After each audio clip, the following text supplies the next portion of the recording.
Good morning, everybody. Good morning. Welcome to NICVA. My name is William Crawley. I'll be trying to navigate the day with you through a conversation about welfare reform. We've heard a lot about welfare reform.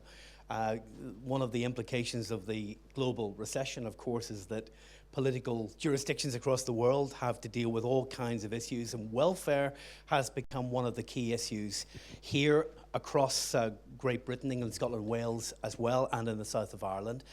Big political questions, big economic questions, but also big moral questions about how we deal with those in our society who are most vulnerable. And some of the big moral questions around that, as you will know because so many people are here from the voluntary and community sectors, is whether we are actually targeting people who are most vulnerable in order to pick up the costs for some of the mistakes made by other very powerful people. So that's a moral question that's across all of this. Today we're also launching new economic research into the impact of welfare reform in Northern Ireland particularly. There have been similar research projects done in other parts of the United Kingdom. What is the impact that welfare reform, when you project across the next few years, what is the impact that it's going to have on the most vulnerable within our society? So we're looking forward to launching that after 11:30 today. And we have brought together a number of speakers to give us a sense, a map really, of what is happening right now and what might happen in the future. So we're glad to have you here with us. We want this to be a conversation. I'm going to be chairing it as much as possible, bringing you in to have a conversation with our speakers and with our panel, two panels throughout the day. If you have your phone with you, we don't ask you to turn it off because we want you to tweet. You can't do anything without twittering these days, as David would say on Question Time. So we want you to tweet. But that means turn your phone to silent right now, if you could, so that we don't have any interference with the microphones of the rest of the room. And we have a hashtag. You can see it up there. You can see it here. WRNI, Welfare Reform NI. It's a hashtag. If you don't know what a hashtag is, come and speak to me afterwards. And I'll explain text messaging and emailing to you as well. WRNI is the hashtag, and on that hashtag you'll find information about the live streaming. Let's welcome our live stream audience, shall we, to the room with us. You're very welcome. And we want people in the live stream as well to tweet on that hashtag. So if you get your phone out at home, WRNI, tell us what you think. Share some of the learning points as much as possible. Retweet across the Twitter sphere so that we build a public conversation around these issues, and Twitter can be extremely powerful in generating a debate. I see some of our speakers worried already. Some of my lines are going to be tweeted. Oh, yes, they are. And some of them may even be garbled while they're tweeted, so be careful what you say. So that's the hashtag. And if you can find the NICVA tweets on that hashtag straight away, if you're on your phone right now, I see some of you doing it. Retweet for us, would you, the live stream, so that we can invite more people into the conversation. We have a couple of, 150 people here, and we hope to have hundreds more across the country listening in and watching and taking part in the conversation. To begin the day, please welcome Marie Kavanagh, who's the chair of NICVA.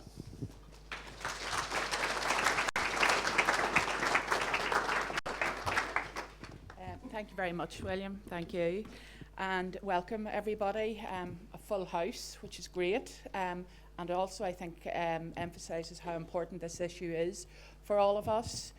I want to take just a minute. I know we're starting a little bit late this morning, and as I said to somebody earlier, it rains at least 300 days a year in Belfast, but every day it rains, it helps to create chaos with traffic. So when we'll get used to it, I'll never know. But anyway. Wanted to welcome you all, first of all, to this conference. The conference has been organised by NICVA in conjunction with the Advice Services Consortium, and that's Advice NI, the Law Centre and Citizens Advice Bureau. And voluntary and community sector organisations have been leading the way, to date anyway, in providing information and analysis on the possible impacts of welfare reform.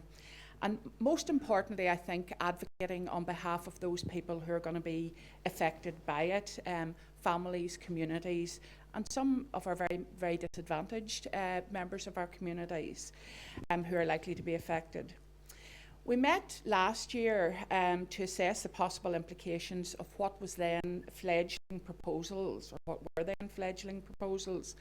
And we raised a series of points of concern that we had, which went towards the basis of a joint campaign that we ran across the sector, that through the Welfare Reform Group, which is overseen by the Law Centre, and other more specific campaigns like the Empty Purse campaign, which was led by the women's sector.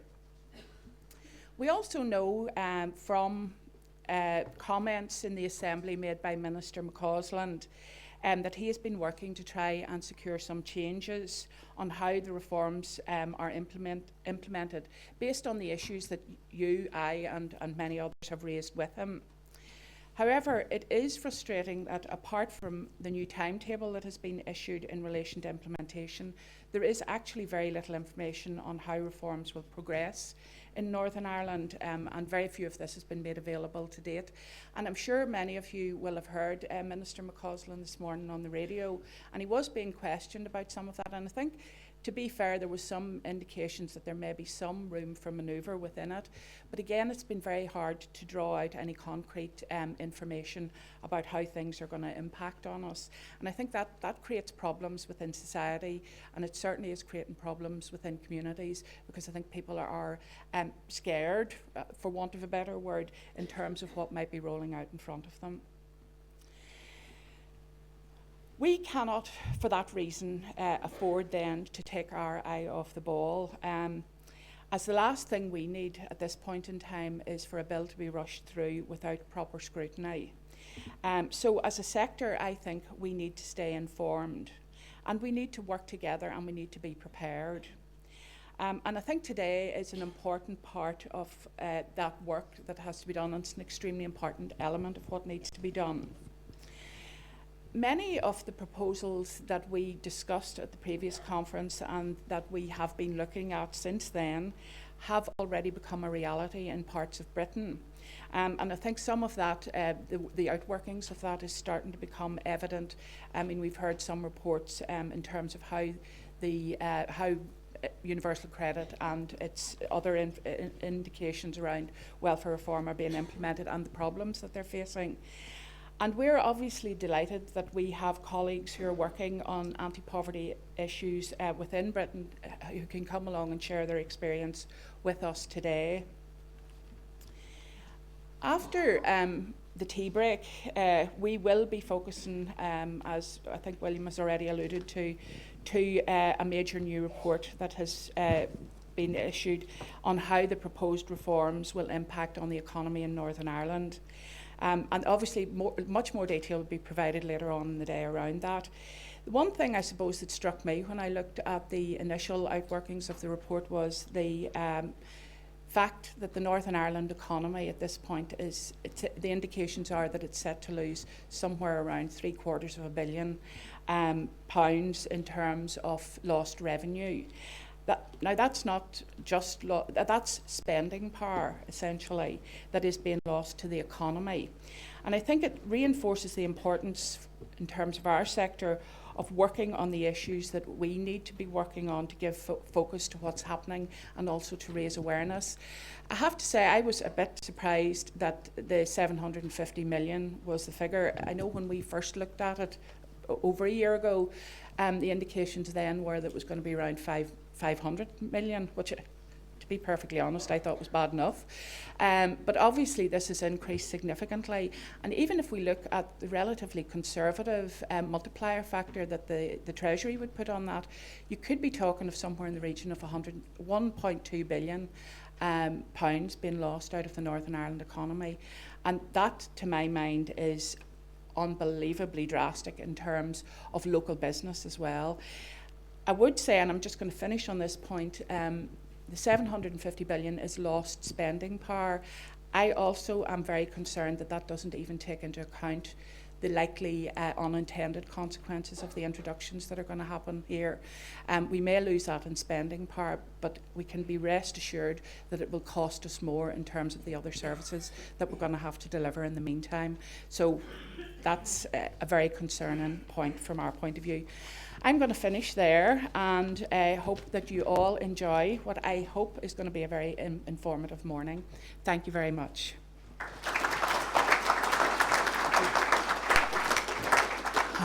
Thanks very much to Marie. So we're off and running. We want to get a sense of where we are right now before we move to those new research findings about the possible future. I suspect the weather is going to become a metaphor for the day. We'll look out for words like deluge as we go. A welfare reform metaphor that was given to us by the heavens as we drove in this morning and took 3.5 hours to get here. So we're glad to have everybody here. We're starting a little bit late only because of all of that.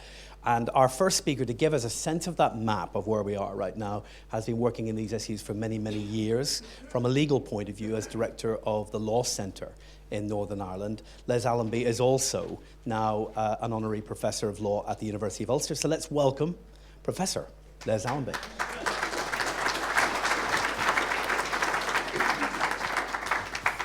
Thank you, William. I've never been introduced as a professor before, so there we go.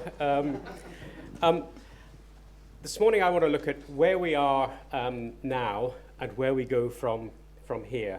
And I was thinking the other day about how do you characterize welfare reform, and I mean welfare reform in its entirety. And I came up with the analogy of, imagine you've a landlord, and you're the tenant, you're being shown into this property, you're whisked into the hall and straight into a living room. And there is the living room, is this newly refurbished carpet, very nice three-piece suite, lovely new television, it's all been redecorated, looks great. And then you start to have a look and you actually start to lift the carpet and it doesn't look quite as good as it does on the surface. But before you can do anything else, you then say, well, I want to look at the rest of the house, please. So you then go into the kitchen. And the landlord starts to look a bit more downcast because there's no cooker, there's no fridge. The sink looks like it hasn't been touched for many years. You then go into the hall and you suddenly notice that the what looked like new carpet actually stops at the first step on the landing.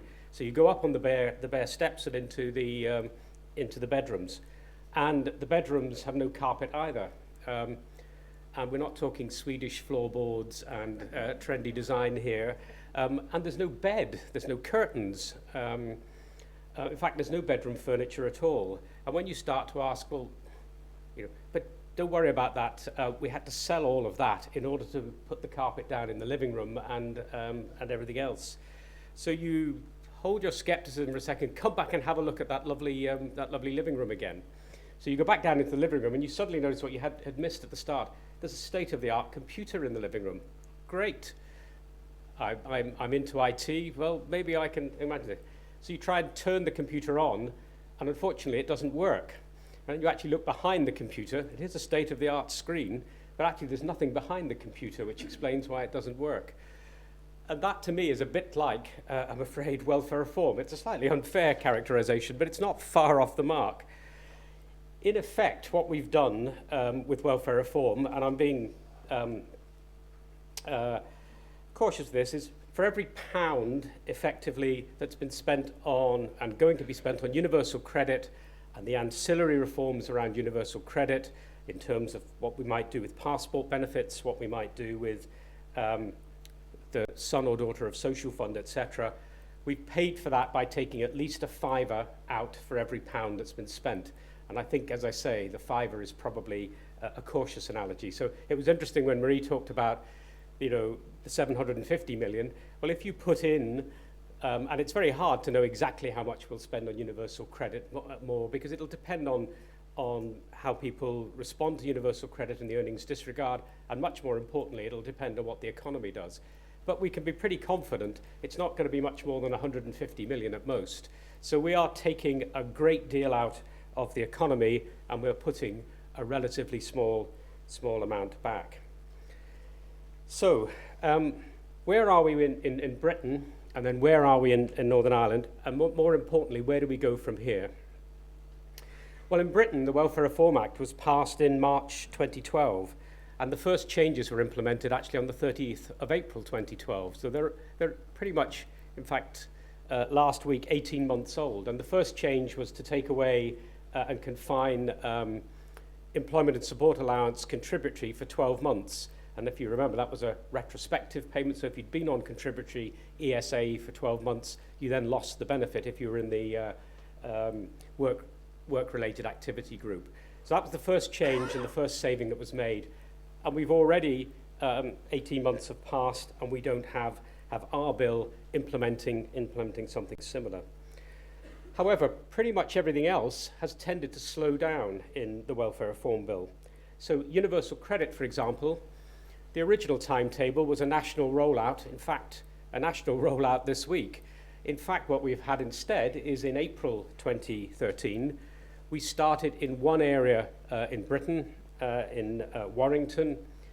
In July, it was extended to 3 other Pathfinder areas, all done with only the most simplest of claims possible. And then now, what was to be a national rollout is now 6 areas of Britain. So at least one place in Scotland and Wales, and 4 Job Centre Plus offices and areas in England. Now, why has that ambition been tempered? Well, a number of reasons. The most clear-cut one is the IT.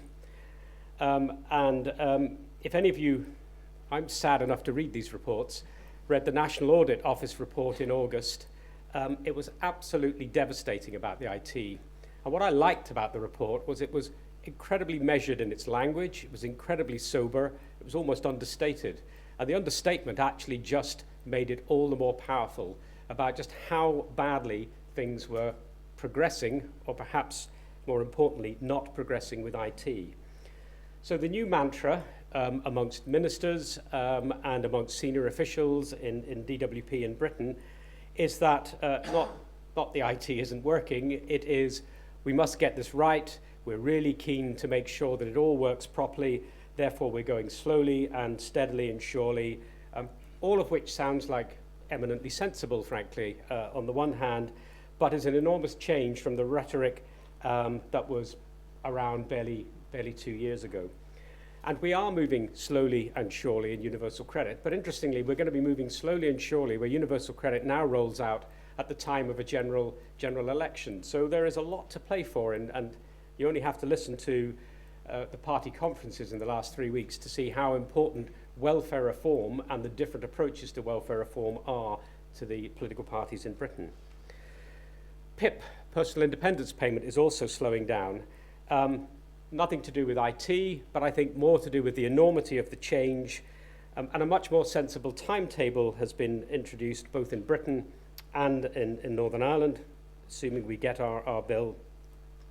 But overall, the results for PIP and the introduction will be devastating in Northern Ireland. We, per head of population, about double the proportion of Northern Ireland claimants claim Disability Living Allowance at the moment than in Britain. That's for a variety of factors. We have much greater mental health. We have a very vibrant advice sector. We've come out of 40 years of troubles, of political strife. There are a whole variety of reasons as to why Disability Living Allowance is more predominant in Northern Ireland. We're going to lose 25% of our claimants during the transition from DLA to PIP. That's the estimate that the DSD have suggested. And we have to remember, if you lose PIP, if you move that transition from DLA to PIP, the chances are someone else is going to lose a carer's allowance, and in universal credit, you will lose additional payments that go with having a disability. Not everybody will lose them, you may be on other benefits, but a significant number of people will. So it's not just about losing a single benefit, it's losing a great deal more besides. And one of the virtues being sold of universal credit is you won't be worse off at the point of change. So when you move into universal credit, you'll carry on getting the money you get now. By the time we get to most people being looked at in transition from DLA to PIP, well, if you've got that protection, it'll go if you lose your PIP. So a significant number of people with disabilities are going to find a devastating hole in the amount of money that they have, and the carer of that person will find a hole in his or her income as well. And the other thing about PIP, to say quickly, and I think this has probably not been picked up anywhere as I can see significantly yet, and that is a lot of people on PIP will either see an increase in income, some people will end up, as a result of the migration, better off, and some will end up worse off, but still on the benefit. In Britain, that pretty much balances out. They expect about 29% of the population to end up with a higher rate of benefit under PIP than DLA, and about 29% will end up on a lower rate of benefit. So gainers and losers will be pretty much in sync in terms of the percentage of claimants. In Northern Ireland, about 24%, 5 percentage points lower, will probably gain an additional benefit. 32% will find themselves on a lower rate of benefit. So unlike that balancing 29-29, it's 24 and 32 in Northern Ireland. So when you add that to 25% of people coming off the benefit, that's going to make a devastating impact on households with people with disabilities. Elsewhere, we've started one or two now of the new reforms. The benefit cap is in. It came in a little more slowly. The bedroom tax or the spare room subsidy, or as I was thinking about this the other day, what really should we call this? Well, as you know, in the voluntary sector, we've been told outcomes is the important thing. We're not interested in outputs anymore, it's outcomes. Well, let's call it, on an outcomes basis, it's actually the increased rent arrears scheme and increased hardship scheme, because as far as I can see, that's the outcome, so we may as well refer to it in an outcome-based model as we're told to do. We're already seeing the devastating impact of it in terms of rent arrears in Britain. The reports by the National Federation of Housing Associations in England, the Scottish Housing Federation of Housing Associations, have both produced reports saying it's already having a really big impact. So, the other thing to remember in all of this is that a number of the reforms have happened already and are going to happen whether we get a bill or not. The uprating of Social Security benefits by less than inflation and freezing of some benefits, that doesn't need a welfare reform bill to happen. It's happened already. A number of the housing benefit cuts have happened already, to the local housing allowance, to the rent reference moving from being under 25 to under 35. Young people used to be under 25, now they're under 35. If it keeps going in that way, I'll become a young person again at some stage, but there we are. So, where is our bill and where do we go? And let me quickly then run through 7 things that I think we need to do. First, we have to start with the realpolitik of this, and I make no apologies for saying this. We're going to get a welfare reform bill, whether we like it or not. And much of it will look like Britain's bill. And the reason I say that is the IT system, imperfect or otherwise, that drives our current social security system operates from Britain. The new IT system from Universal Credit operates as well from Britain.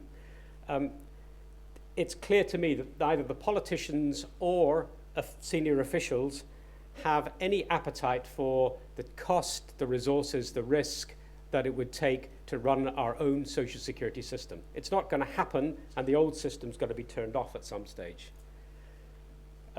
Secondly, and I have to say, I am not misty-eyed for the current social security system. I don't have much nostalgia for remembering that in 1988, the earnings disregard for single people was £5, and it hasn't gone up in 25 years. So this system needs fixing. So to have what we hold is not really that credible a solution. However, there's a great deal that we can do. So let's look at of what that is.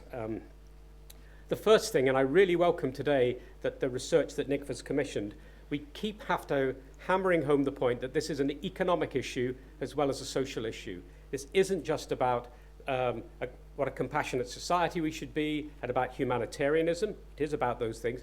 It's about what's coming out of the local economy.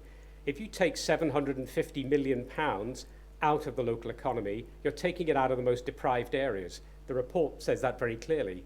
Well, if you take that out, it goes counterintuitive to a lot of the things that the programme for government in Northern Ireland, that the Northern Ireland Executive wants to do. It wants to promote and tackle poverty through local economic imperatives alongside other things. Well, how do you do that if you take large amounts out of the local economy?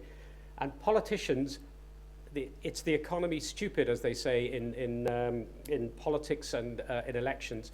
So we need to keep the focus on the economy.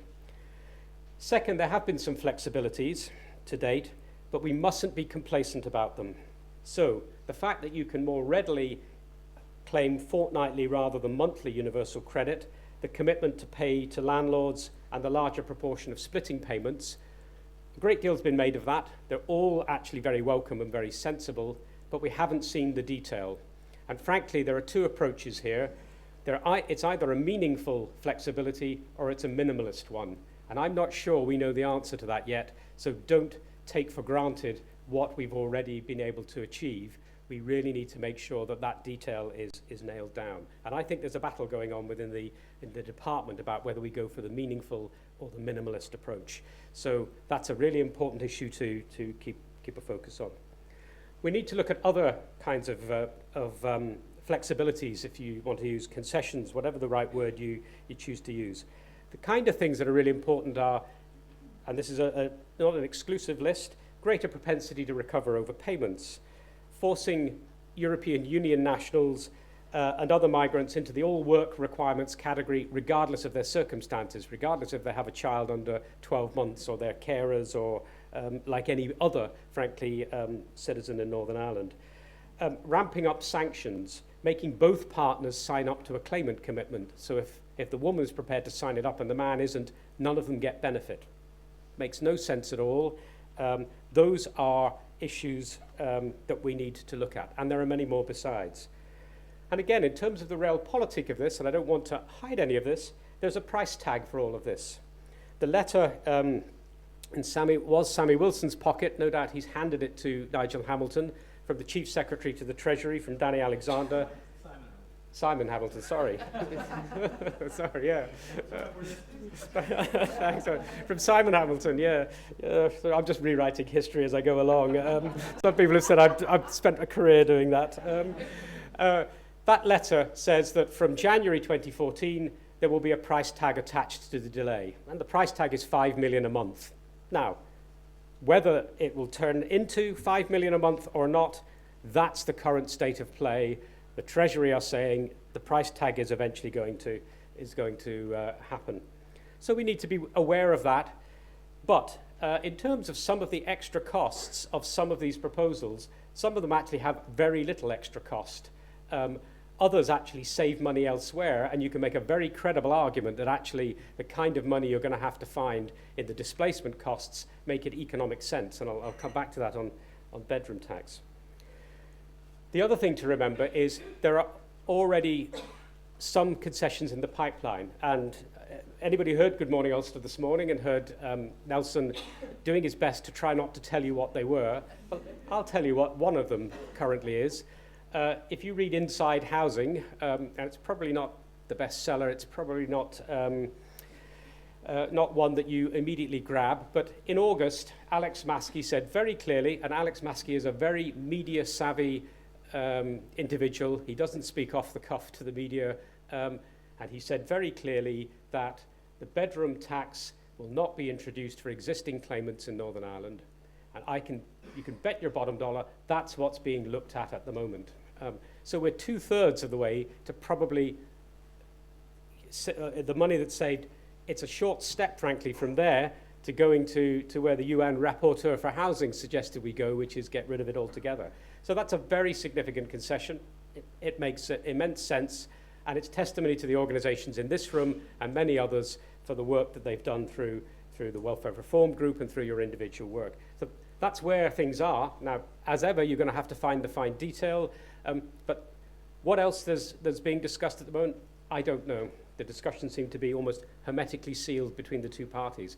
And I don't think they've yet started to talk to the other parties around the table in the executive. So the timetable is shifting as we speak. Very quickly then, 2 or 3 other things. Parity. some of these proposals are with Dell. The proposals that came up this week were all ones that would go to Dell.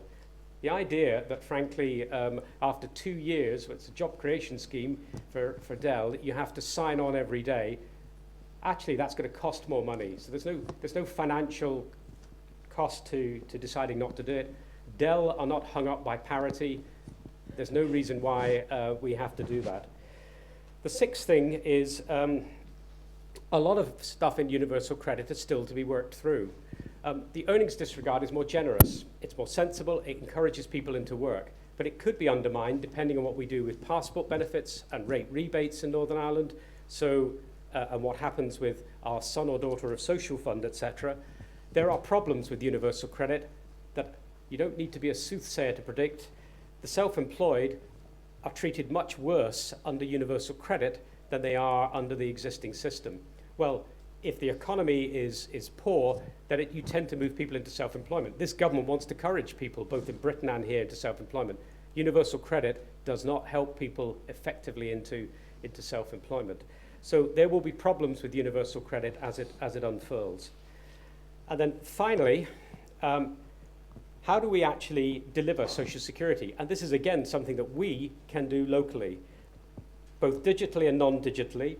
It's about customer service. It's about how the Social Security Agency and Dell deliver it. And there are some important and good examples of very practical and good work that's been done by the SSA.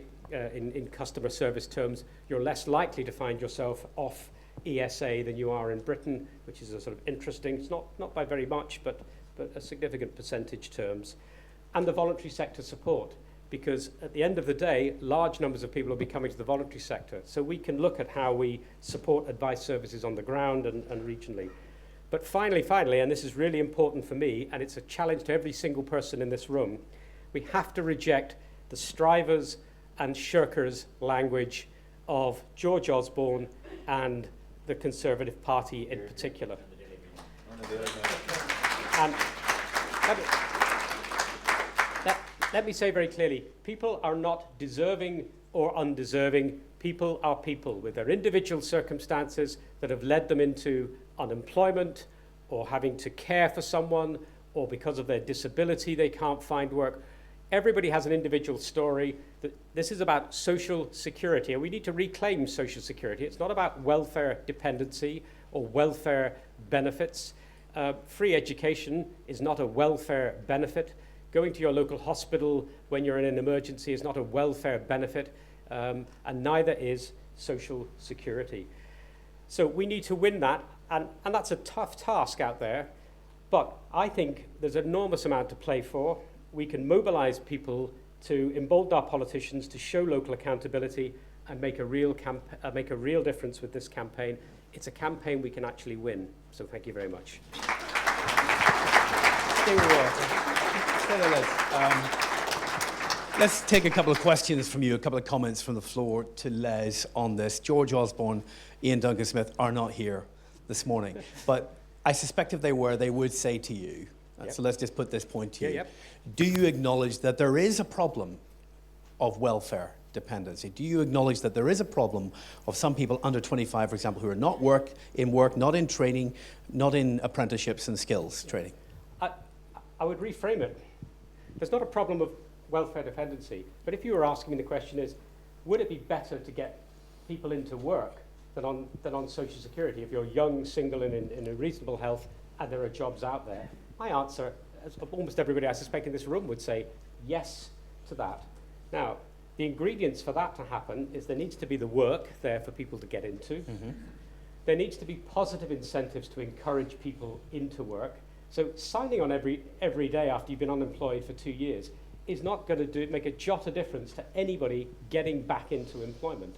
So the issue here is about how do we create a system that recognizes and encourages people into work in a way that's not punitive, that doesn't stigmatize, that actually allows people to move into work in the first place. And what about the claim from George Osborne and from Ian Duncan Smith that actually changes the ritual of someone's day, gets them out of bed, gets them focused, they want to get out of that job centre, so it might actually give them a bit of motivation? Well, I tell you, I listened to George Osborne's speech, and what I was struck by was that you'd have almost thought, if you'd heard George Osborne, that for the first 2 years that you're unemployed, whether in Britain or in Northern Ireland, you spend most of it in a hammock in a back garden somewhere, and then suddenly after 2 years you have to get out of this hammock that you've had, or the sunbed or whatever it happens to be, and then suddenly start showing some initiative.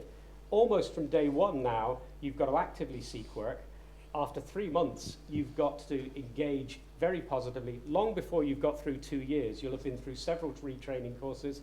You will have had all sorts of initiatives applied onto you. So after 2 years, you've already been through pretty much the same system that they're about to put you through again after 2 years. So, let's not fall into the trap of of being on the dole is actually an easy thing to do. And the other thing. Final question for me before our audience's Yeah. caffeine starts triggering in. On the question really of the law, we've heard some comments from the Northern Ireland Human Rights Commission about welfare reform, the bedroom tax, or the increased rent arrears scheme, as you call it. Do you think there could be some legal challenges, significant European-based, for example, legal challenges around welfare reform? Yeah. Yes, I do. And there's a couple of interesting technical questions for us. The short answer is yes. In Britain, there are already several. One failed, for example, about a challenge to the bedroom tax, but an earlier successful challenge that the government didn't meet properly. The judges said, go and actually make some further concessions to the bedroom tax. There are other challenges that are in the pipeline around benefit cap, etc. But no challenges about, for example, how we're going to treat EU migrants. I think that's an area, saying to an EU migrant, regardless of your circumstances, you've got to look for work 35 hours a week, even if you're a full-time carer or whatever. I think that's open to challenge. But our challenges, interestingly, most of them won't start in the courts, because our legislation is what's called secondary legislation for the purpose of the Human Rights Act. We can go to tribunals and commissioners, and I suspect that means we can probably push some challenges through more quickly than you might do in Britain, where you've got to get legal aid or find somebody to fund a challenge by way of judicial review. So if we ever get the bill, or when we get the bill, we've got some scope to move things perhaps more quickly than they might in Britain. Let's thank Les Allenby. Thank you very much. Thank you.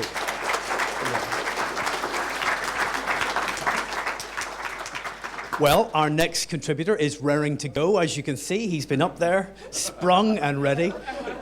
Imran Hussain, who joins us from London this morning from the Child Poverty Action Group, where he's head of policy rights advocacy. He does a lot of work on universal credit with them as well, and on media work as well around some of these campaigning issues. It's important that we have Imran with us today because, as you've heard from both of our first speakers, this context we're in is within a wider context of welfare reform across Britain particularly. And so we want to hear what's happening, not just in Northern Ireland, but also what's happening in GB, so that we can kind of see what's coming down the pipeline perhaps, but also learn from their experience. So let's welcome Imran Hussain.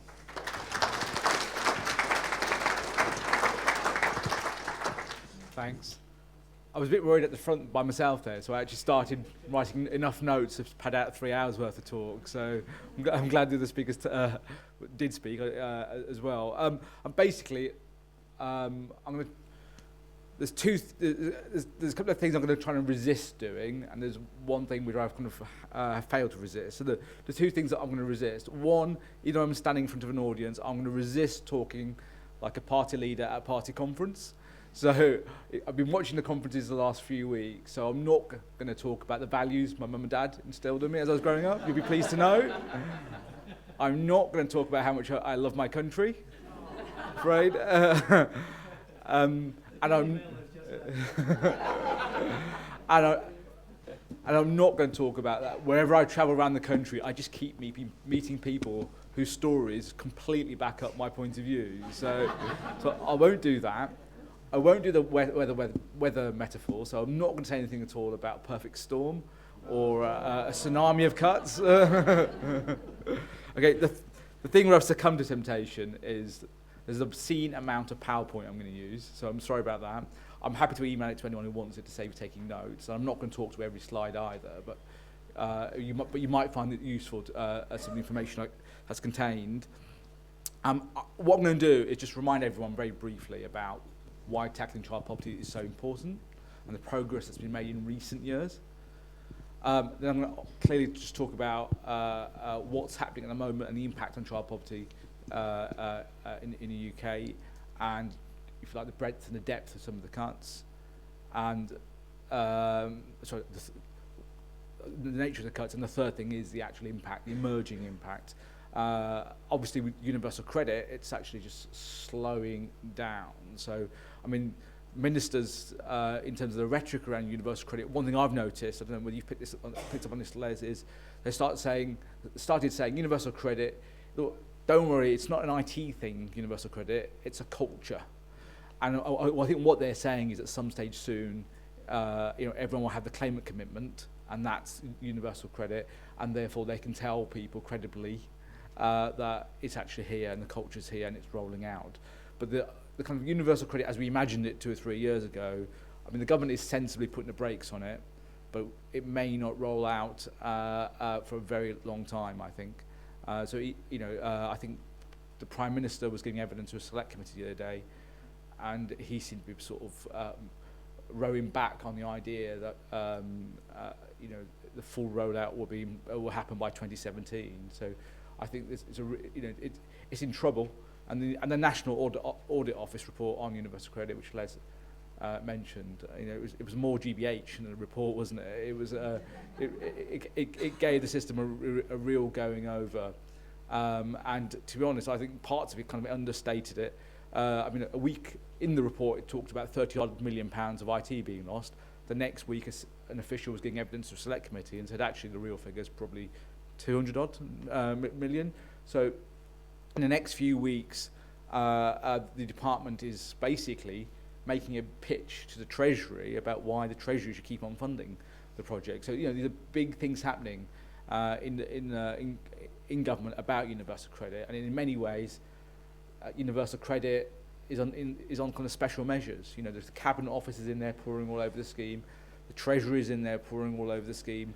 There's a real sort of crisis there, I think, in terms of moving on universal credit. So if I just start with the reminder about why target child poverty. I mean, this is stuff I think everyone here knows. It's basically about the damage child poverty does to childhoods, to life chances, and to the economy. The bottom figure there is an estimate we got Loughborough University experts to do. I put public spending there. That's actually wrong. Actually, it's actually to society. The cost to the exchequer is about £20 billion a year when you factor in things like extra public service spending and wasted economic potential of all the people, all the children who grow up with sort of below the kind of qualifications they otherwise would have had. So that gives you a real sense of why we should target child poverty, and why actually, not that long ago, there was a real political consensus that child poverty should be tackled. David Cameron, I read a couple of his speeches. In preparation for his speech yesterday, I did go back and read some of his big speeches on child poverty.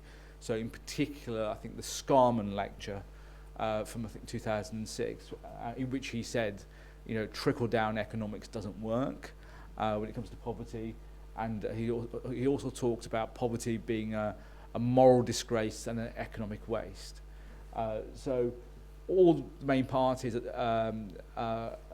in 2010 signed up to the Child Poverty Act, committing them to end child poverty by 2020. So not that long ago, there was a political consensus on the need to tackle child poverty.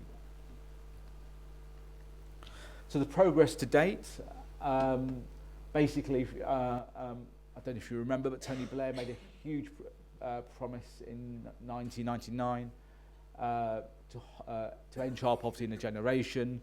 Later on over the years, that got defined into no more than 10% of children living in poverty by 2020, and halve that by 2010. So what did we get? Well, child poverty did go down substantially. The biggest falls in the OECD.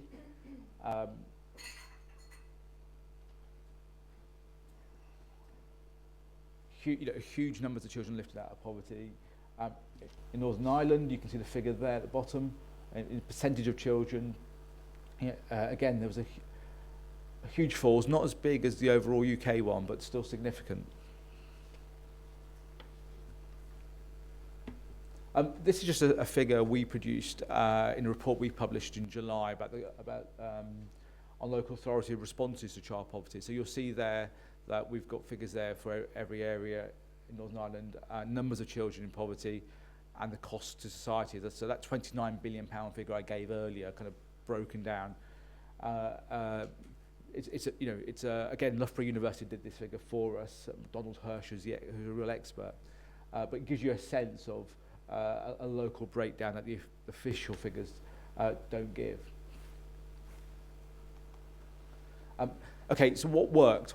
Why did child poverty come down in that decade? I mean, the key things really are about the financial support families received, so particular investment in child benefit and child tax credits, about getting more parents into work.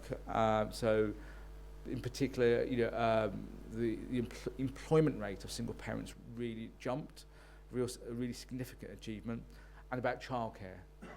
Sure Start helped with the childcare costs, the national childcare strategy.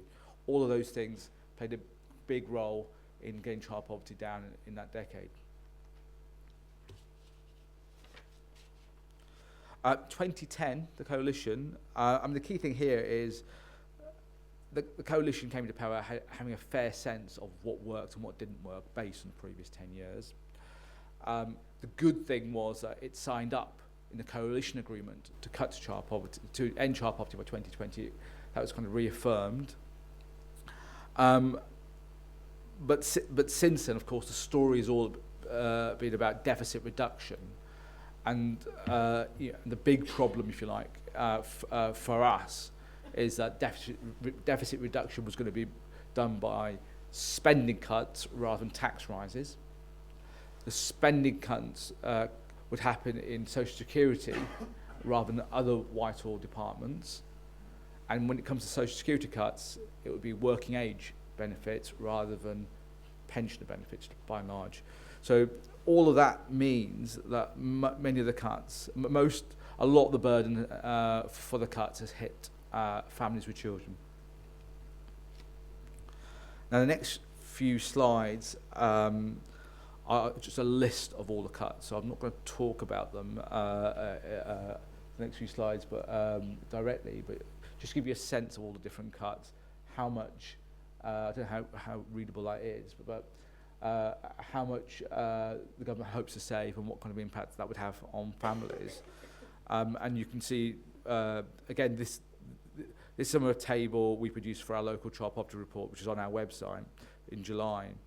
And you can see that who gets targeted as well with these cuts. So some, for example, like working parents, some are workers, some are homeowners, new parents, people who are renting, people with disabilities, housing benefits. So I mean, there's a list of 42 cuts. It's, I'm sure since this was done, there's been a few other announcements as well that will probably add to this, the total. So that's just a list. But one way of looking at all those cuts is just grouping them. I've got four groups. So there's a category of cuts which are about living costs, I mean,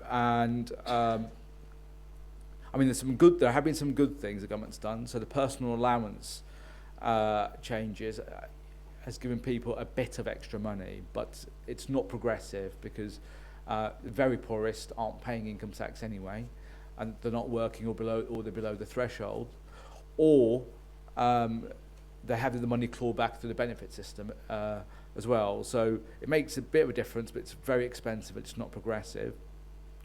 But the big driver of child poverty of the next decade is going to be the change in the way benefits get uprated. So we've moved from benefits being pegged to RPI to CPI, so it's a lower level.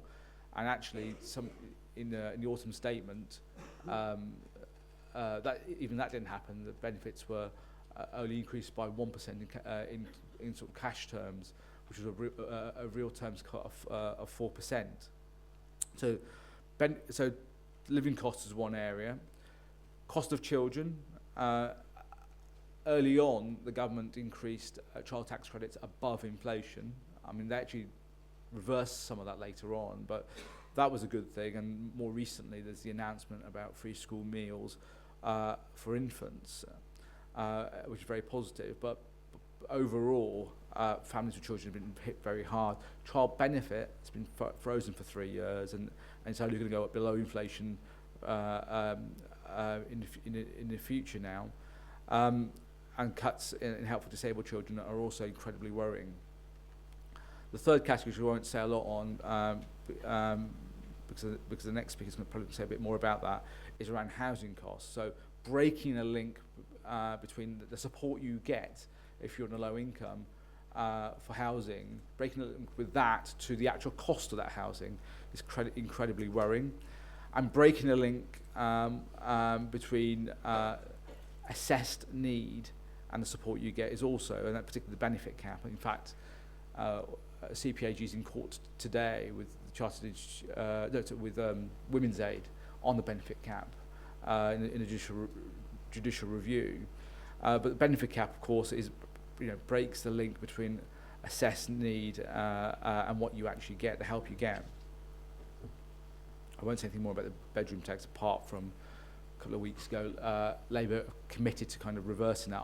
I'm guessing that whoever wins in 2015 will come up with a policy which kind of minimises the impact. But the really worrying thing, the category of cuts, are the structural ones which are coming in. There's something called the AMI cap, which is basically there'll be a cash limit for benefit spending for the next few years. George Osborne kind of announced that in this summer's spending review. In the autumn statement this year, he'll say a bit more about it, and in next year's budget, he'll set what that cap is. And basically, if benefit spending looks like it's going to rise more than the kind of figures they come up with in next year's budget, then the OBR will intervene and kind of publish a public warning. So it's, if you like, political pressure on governments to keep spending down. Labour, in response, in June, also proposed its own version of the cap, although they kind of phrased it in a way which was saying, look, benefits spending hasn't risen in a way that George Osborne will lead you to believe, because as a percentage of GDP over the last decade, it hasn't really moved. So it's wrong to say that benefit spending is out of control. But the real drivers of social security spending have been low pay, high housing costs, and those are things we've got to tackle.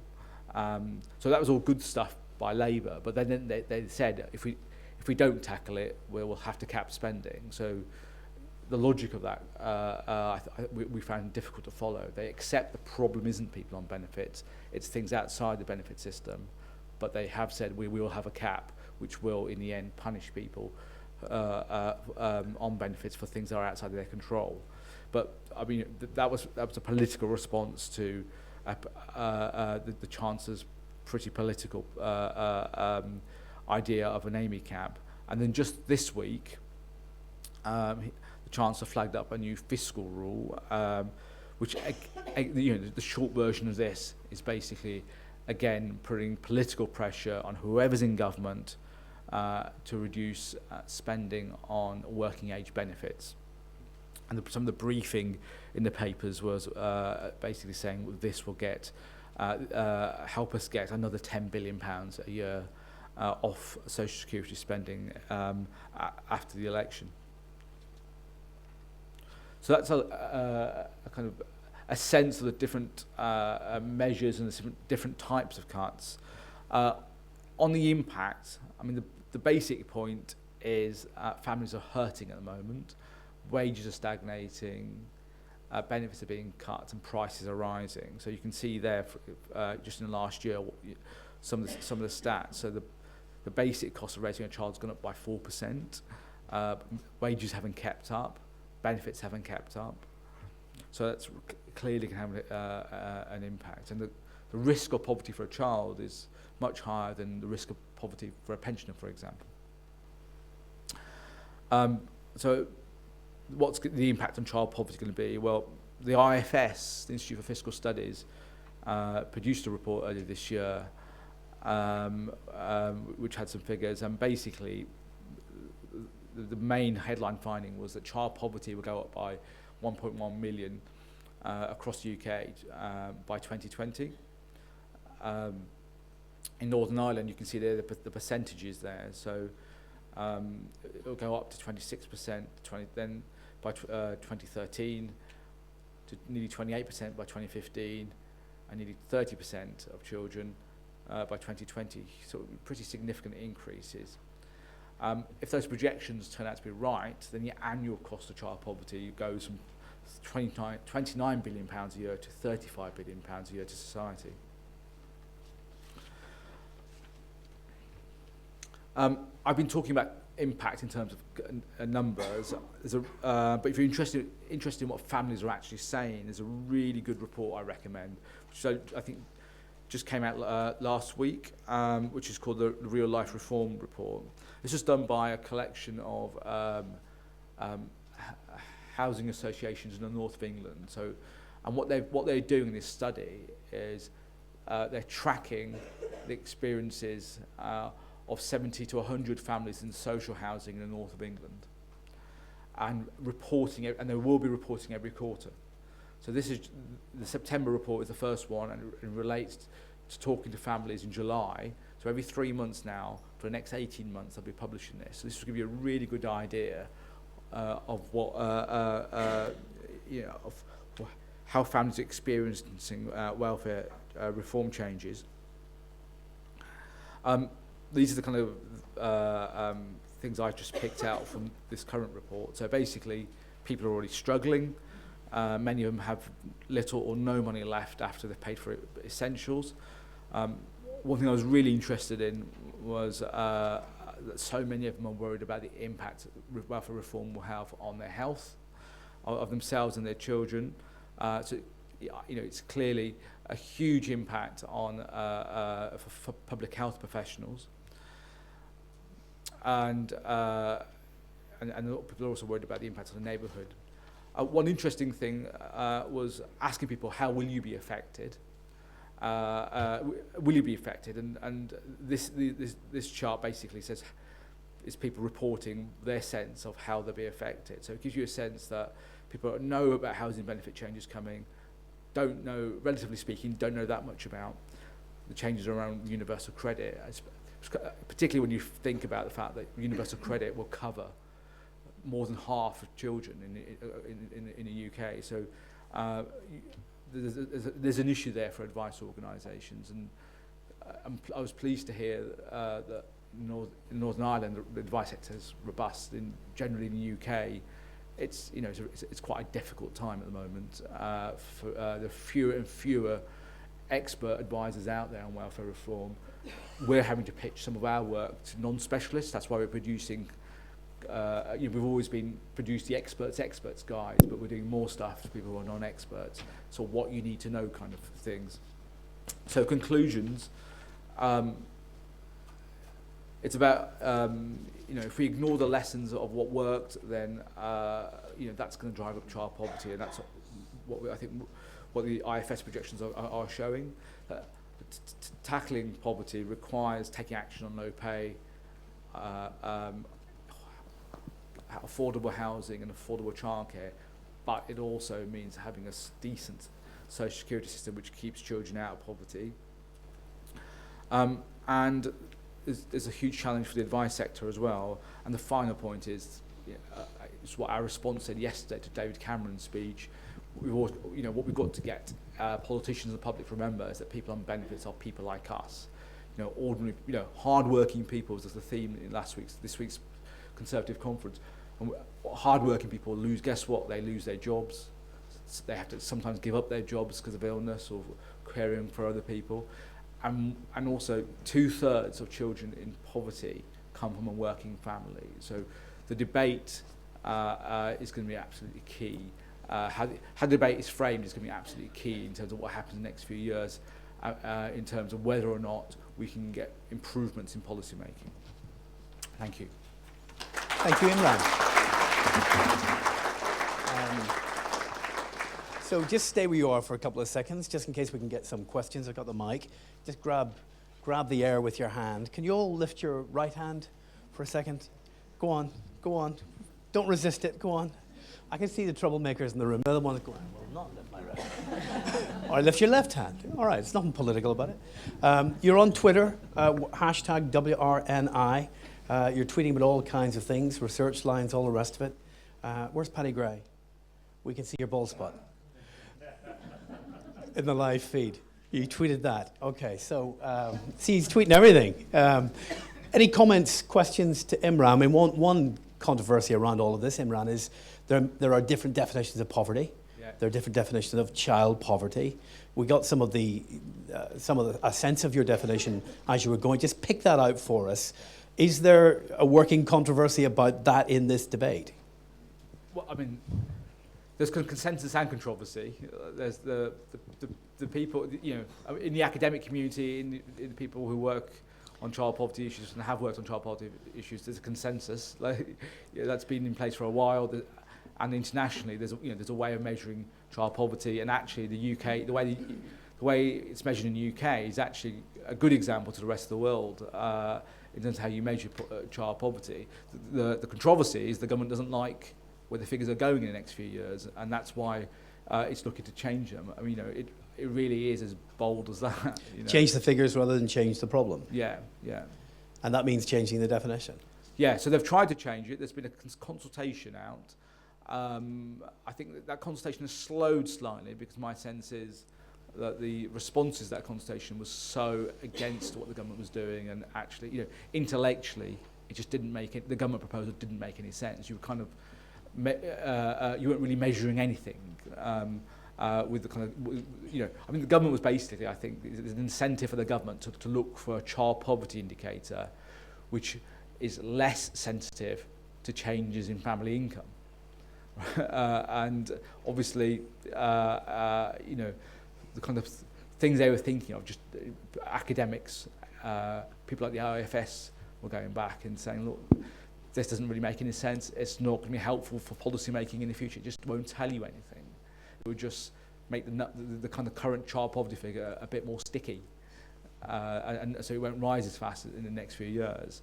So there is a controversy, but there's also a fair bit of consensus too. And where else, if you're right, where else do you expect to see a change in definition that might actually, I'm not sure where they're going to go with it, because I mean what they wanted to do was basically say, okay, you know, you'd be in child poverty if you were low income, yes, but also if you kind of satisfied, you know, a whole bunch of social problems, like whether you're in debt or you know, a drug addict or something like that. And so they were kind of you know, making conditional that you had something else as well going on. And our response to that was, look, it's good to measure a whole range of other indicators too, but you can't just get away from the central point that you know, low income, you know, the income is really important to child poverty, and those other things are bad things, and we should keep an eye on them and do something about them, but they're not the same thing as poverty. You shouldn't obscure the picture. Finally, do you sense that the public at large in Great Britain are focused on child poverty issues? Yeah, I mean, there are the British social attitudes people to sort of look at. They kind of produce reports every year, so they will tell you that basically people are very worried about child poverty, that they think it's the government's job to do something about it. Those are good things. One of the worries we've got is ask the public why people are in poverty. It's that, you know, people tend to put it down to individual reasons, that you know, parents are drug addicts, even a vanishingly small number of children in poverty are in poverty because their parents are drug addicts.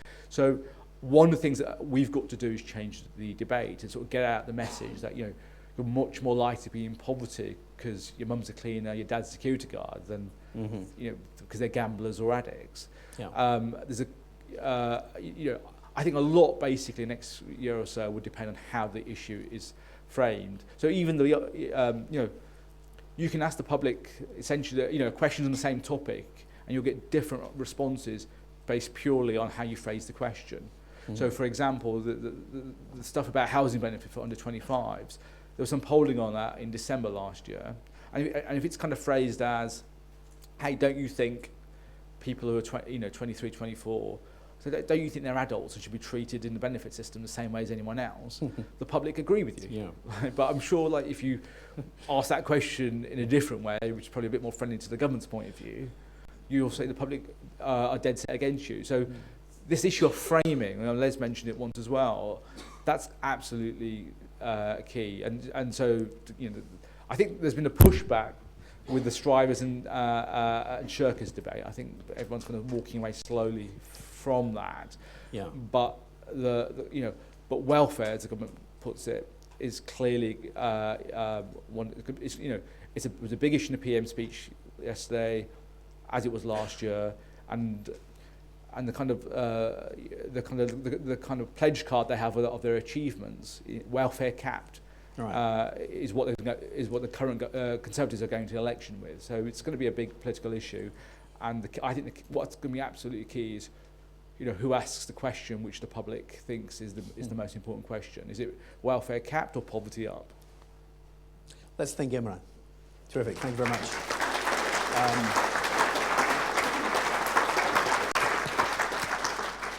The hands will come up any minute now. I'm absolutely certain of that, so that we can get some more. We have a panel discussion as well. Imran's gone back to his place. Yeah. The room is so full we can get him no other seat. And all of those speaking will be on the panel in a minute, so you have a chance to come back to all of that as well. From child benefit issues, from child poverty issues to housing, and big changes, of course, going on in housing within Great Britain. And there may be implications for Northern Ireland as well. So we want to explore that for a while. And we've got Cecilia Keaveney, who's from the Chartered Institute of Housing, Northern Ireland Director, and does a lot of work in this area, is greatly experienced in politics and government as well, a former TD, former senator in Ireland as well.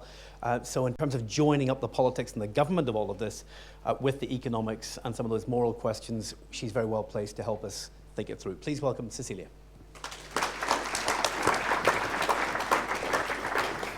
Thanks very much. When he said that there was only a minute before the panel all get to go, and I thought I'm going to have to speed through this at a terrible rate or not at that rate. You've got 45 seconds. And counting down. I think first of all, I'd like to thank the organisers for being invited here, and I look forward to the launch of the report, because I think it's very, very important. Les has already informed you that the bedroom tax bit's solved, so we need to move on to the next bits now already. So it's good that I only have the concise period of time now, because I'll not need that much time to deal with this. I think the first point that I would pick up from Les was this thing about recovering social security from welfare dependency, because there's a very, very fine line now between the person that would have been the social tenant and the person that was a secure private house owner.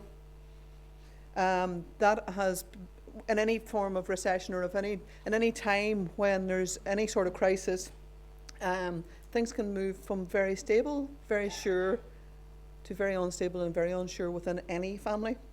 So therefore, even within child poverty, I would guess that it's not just the person that you assume or presume that family will have the child poverty. There can be child poverty in social classes that we would not previously maybe have alluded or assumed that it would have been there. So I think this whole welfare debate is much, much bigger than just the what it might have been a few years ago or what it might have been anticipated to be in the past. So I first of all start with the concept of social security.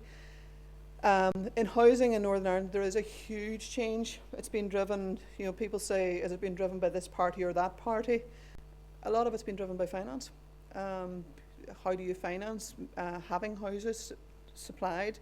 How do you finance the maintenance? So everybody's familiar with the reform of the housing executive. What's that being driven by? Is it? I was speaking at something recently, and it was, is it that party or that party? No, finance. So all of the different things that we're coming back to is all about money. in many respects. And I suppose I could come in here and I could have papered the room with individual stories about welfare reform, because there's none of us, whether you tweet or whether you text or whether you Google welfare reform or whether you're interacting with anything, you know that this is affecting an awful lot of individuals, an awful lot of individual families. And I was laughing as well, I suppose, at Les saying that inside housing mightn't be the thing that everybody lifts, but if you're a CIH member, you get it for part of the deal. So I'm just looking at this. Was that a dirty plug, was it? Sorry, this happens naturally with me now at this stage. March, April. You know, this is not today. Welfare reform, a picture of what's in store for where you live. This is something that is real, live, ongoing, and as I say, it's having its implications in GB. It's not having its implications here as yet, because obviously the legislation hasn't been finalised one way or the other, and therefore, as the Chartered Institute of Housing, will not be taking anything for granted until such time as we see what the overall shape of any of the reform here is that relates to housing. If I just say the two things that are foremost are the universal credit, the housing benefit, and the bedroom tax. And I suppose bedroom tax has been the one that we've focused and honed in on. If we look at the overall goal of welfare reform, I know everybody knows this, but I think still it's worthwhile looking at it. People in benefits, a lot of them, according to the Department of Work and Pensions, a lot of people think that the financial risk of moving into work is too great. Government believes that the current system's too complex. They need to make it much easier to access. It has to be fairer, it has to be more affordable, it's going to have to help reduce poverty and worklessness and welfare dependency, and reduce fraud and error. And I suppose in some respects, when that came out originally, the types of media, you know, as a politician, it would have been very unpopular to have gone against that, because something between 95-98% of the people were saying, oh, good idea. As it's come out, as it's evolved, and people have seen the implications and the reality of this, that public mood is becoming more aware of the nuances that are involved in this particular situation. And I think it's back to that, it's the last part of that phrase of reducing levels of fraud and error is where sometimes the message is sold harder and faster, but I think it's worthwhile reiterating that the level of fraud estimated within the social welfare system is 0.7 of 1%. And we can't say that too often, in my opinion. Again, people might know this. I just want to make sure that we ensure that other people that mightn't be close to this recognise exactly what is bedroom tax, because sometimes it's the emperor's new clothes. You go 3 lines down a particular conference and then everybody assumes that everybody knows, and then everybody's afraid to say, I don't know what it is. Under occupancy penalty reduces the housing benefit of working age claimants by 14% if they're deemed to have 1 spare bedroom, and by 25% if they're deemed to have more than one. In the UK, the definition of a bedroom was not defined, and therefore that has led to quite a lot of hardship. Who's going to be affected? Anyone that has been deemed to have a spare room. It includes, and this is, I think, where the public mood starts to realise that everybody assumed that all the people that they knew that would have a problem wouldn't be included. And when you actually look at who is included, there's a lot of people who will know somebody in those situations. The separated parents who share the care, the couples who use a spare bedroom when recovering from illness, the parents whose children visit but not part of the household, and disabled people, including people living in adapted or specially designed properties. Now, the last one there was one where a court case did find the tax to be basically discriminatory but not unlawful. So that situation has just again been challenged recently, where it was yesterday evening in Glasgow. A disabled lady took a case and won a tribunal that the finding was in her favour. She was going to lose 14% of her housing benefit for the fact that she was deemed, or she was officially going to, she was over-occupying by 1 bedroom, but as a result of the tribunal, the case found in favour of her using the Human Rights Act of 1998 and Housing Benefit Registry regulations of 2006. What we're finding as the time goes on, as people do take challenges, and there are a lot of challenges being taken, that I'll come on to, there's a decision taken in Fife about the bedroom size, and the judge came to the decision that 50 square metres was not a bedroom, and if it was 70 square metres, it could only be occupied by a child under 10. If you look at as I say, if I talk to the citizens' advice people here, if I talk to the legal people, I suppose the reality of this is what happens next. Person gets a decision in their favour that the place that they've been paying for a 2-bed all their lives has been now called a 1-bed. They've won their case. Do they get back the arrears that they're owed? Where does this stop unravelling when people get a decision in their favour? I just see it as having quite a lot of knock-on effects. Bedroom tax not working. 2/3 of the households in the social rented sector consider it an option to stay and pay. However, those households are living on strict budgets. There's about 2/3 of them have less than £10 a week to pay after rent and bills. 8 out of 10 households are already in debt. A further burden will have knock-on effects that could include the things such as arrears. In Merseyside recently, 2.2 million in 6 months arrears is the types of monies that are in arrears being built up. The cost of social landlord, if they're tasked with rent collection, increases in payday loan uptake.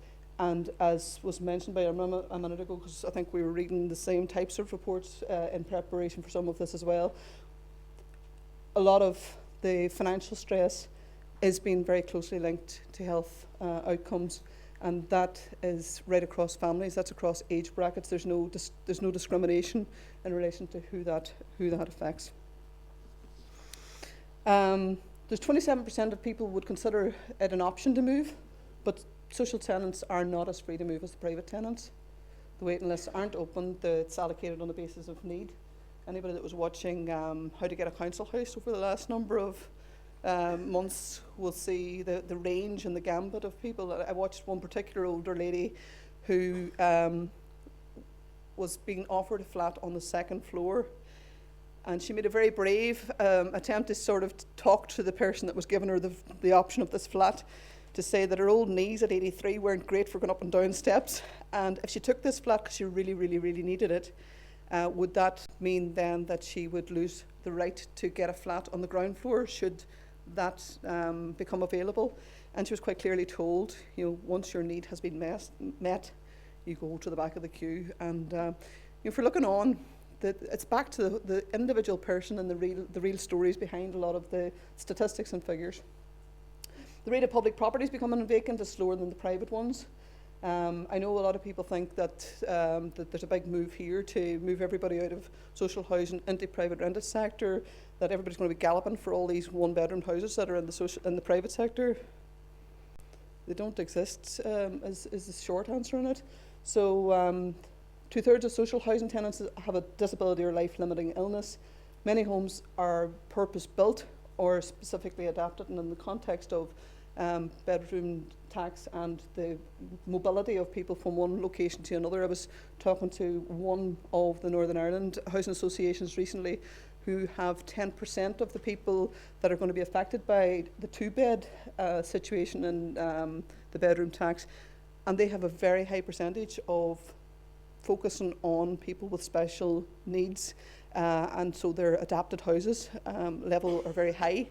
And I don't think people realise that to move somebody from one house to another in any circumstances is one thing, but to move somebody that's got a specially adapted house to try and find a smaller specially adapted house has other implications as well. Social housing historically catered for households with children, with current resultant shortage of smaller properties. That's the general situation. The implications for Northern Ireland, well, we did research at the start of the year. 30 million pieces of data was analysed, and where in the rest of the UK 33% of people are going to be affected by the bedroom tax, in other words, the working age housing benefit claimant. In Northern Ireland, that figure is closer to 67%. Of those 67%, 38% of them are going to be affected by the 2-bed or more. And if you ask why is that, I mean, there's many, many reasons, but if you think back to 1971, why was the housing executive set up and what happened? 3-bedroom houses were built for bigger families. Allocations were open, transparent and fair, so it was absolutely strictly on basis of need. And all of a sudden we have to move from a system that was set up for a particular reason that has worked well to having, and it was a housing system, having a welfare implication imposed on it or parachuted in. So the implications for Northern Ireland, we've got far more people involved than anywhere else. We have done some research with the Housing Rights Service and with NICVA, which looked at the cost, because one of the questions is the cost of not implementing welfare reform, and the other question is the cost of implementing welfare reform to the people that are here. And if we look at the strict economic cost on very conservative work that we did with NICVA and Housing Rights Service, it was seen it would cost 4 million more to lift the bedroom tax in Northern Ireland than it would save. So, back to your economic versus your moral or your social argument. Stay and pay, if you do that in Northern Ireland, the 43% of housing executive properties, for example, are still on home heating systems. The social tenants who face, there's a risk of fuel poverty, I suppose, in short. If you move, for the small number who can move, the spatial segregation on religious grounds presents its own unique challenge here. From a legal perspective, there are cases being taken practically daily at this point in time where this housing, where the bedroom tax has already been implemented. A lot of those are being won in favour of the tenants. And the question, I suppose, Les was dealing or looking at that issue of the local impact of High Court rulings when they come here. I suppose there's another way of putting it is what happens there if we don't bring it in? Will we be causing precedents, or will other people look to us and say, well, why should we have it if they don't have to have it? If I was coming to a conclusion, I would say that I'm a politician by background, as was said. One of the things you'd love to see is joined up government. It's a very, very straightforward comment, but it's, instead of, I was going to start off with the comment that, there's an Irish saying that, when you slide down the balusters of life, may all the splinters point in the other direction. Thought it was better than the rain, to be honest, But I suppose for me, the splinters of life for a lot of people are pointing in a way that they just haven't anticipated through life. And instead of having that downward spiral of recession and more and more and more and more difficult, imaginative ideas being thrown at you, like the television in the room that has no back on it, or the computer screen that has nothing attached to it, we're in a situation here where we've got massive change in the structure of the housing itself. We've had massive change pending in relation to local government reform. We've got the planning, the planning system moving partially to the local authorities, who are also being reduced. You've got the Housing Supply Forum being talked about, mooted, according to DSD, going to be up and running by the end of this year. You've got many, many, many, many, many other things going on within housing. And that's where I should have started, is with the housing strategy. And we have a housing strategy of 2012 to 2017.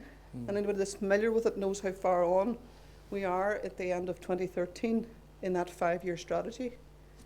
But I think a lot of you know too that we have enough statistics as well to paper the room with, but we also know what we are going to be like in 10, 20, 30, 40 years. Whether the 35-year-old is the new 25-year-old according to the policy in benefit is one thing, but the reality is we know whether we're going to be mobile confused or whether we're going to be just confused or whether we're going to be immobile.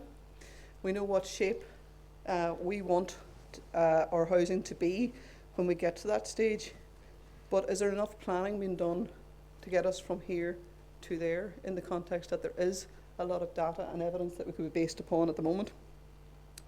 If I go back to sliding down the banisters of life, I think we should be trying to establish, and it's easier said than done, but I do think we have to keep on asking for it, which is the slide.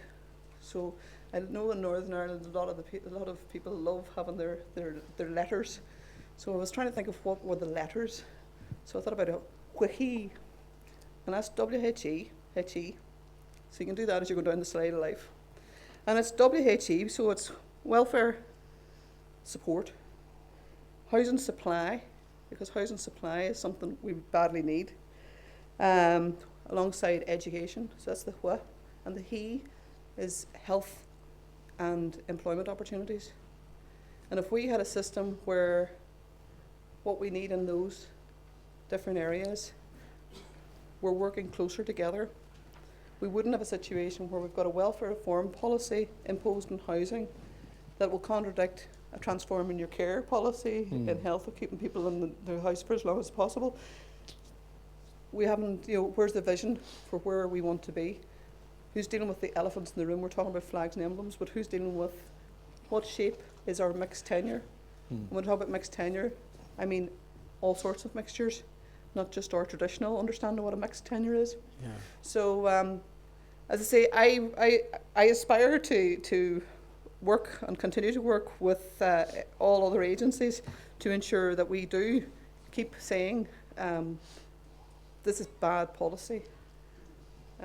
This is not party political, this is just bad policy. We need more joined up government. We need to be able to use the data and statistics that we have. And if I was saying a little plug for housing as well, if you had more supply happening, you might have more people working. They might be earning more. They might be able to then spend in their local community. That means that the other service industries are also gaining, and we could be on a much more positive trajectory than we are currently. But here's to living in the ideal world. Thank you. Thanks, Cecilia. Cecilia, come and join us on the panel here, over here.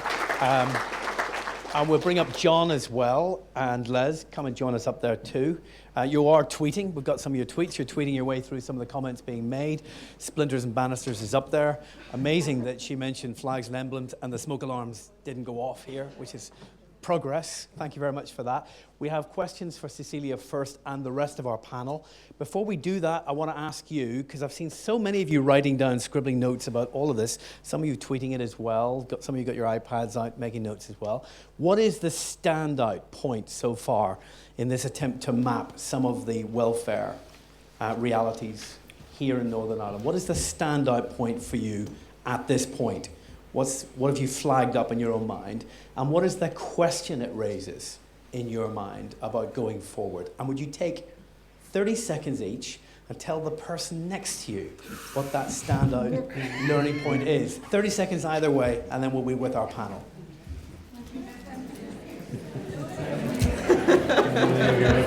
I didn't catch the whole. I got the sense of your.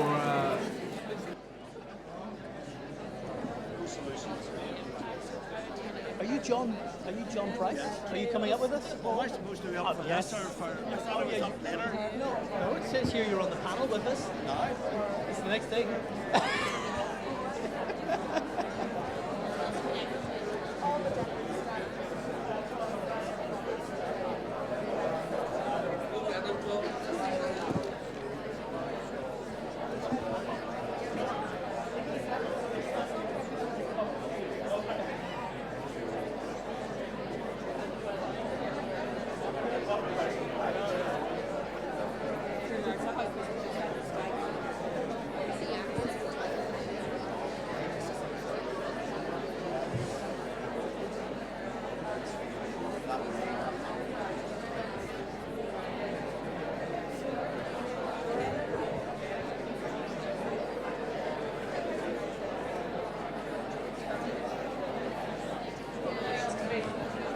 All right, brilliant. Oh, I got you going now. Thank you very much. I want to get some of those points from you. What are some of the standout points? Who wants to share just a sentence? I'm not asking for a big paragraph, just standout points. Flag them up for us. Go right ahead. Pat Hutchison, Newton Abbey Citizens Advice Bureau. Well, the standout point was in terms of, you talked about the bedroom tax for disabled people. At the minute we're saying that we have disabled clients. I have a niece and who lives, and we're telling people it's fine, you don't need to worry about it, because there's so much confusion about it. They're telling us, disabled people, it's fine, you don't need to worry, and then you're saying it hasn't been sorted. So my issue is the whole confusion. The clients out there are disengaging from the whole process because there is so much confusion about it. Somebody needs, as you say, they need to get their act together and sort it out. Good Northern Irish political expression there. Get your act together and sort that out. John Price, incidentally, has joined us on the panel as well, Acting Chief Executive of Citizens Advice. You'd know him well, wouldn't you? And the others you've already heard. Some other standout points down here at the front. Ross Brown from the Green Party. I think the standout point for me is the extent to which this is going to push up child poverty, and the government knows about it. And the question I have is, well, what should the Assembly, what should their response to that be? Great. I'll take another one, and then I'll come back to you lots. Don't worry, go ahead, you got the mic. Okay, First Steps Women's Centre, and it just seems to me that the economic argument must sway this whole debate, because what I'm hearing this morning is we're going to pay more to make things worse.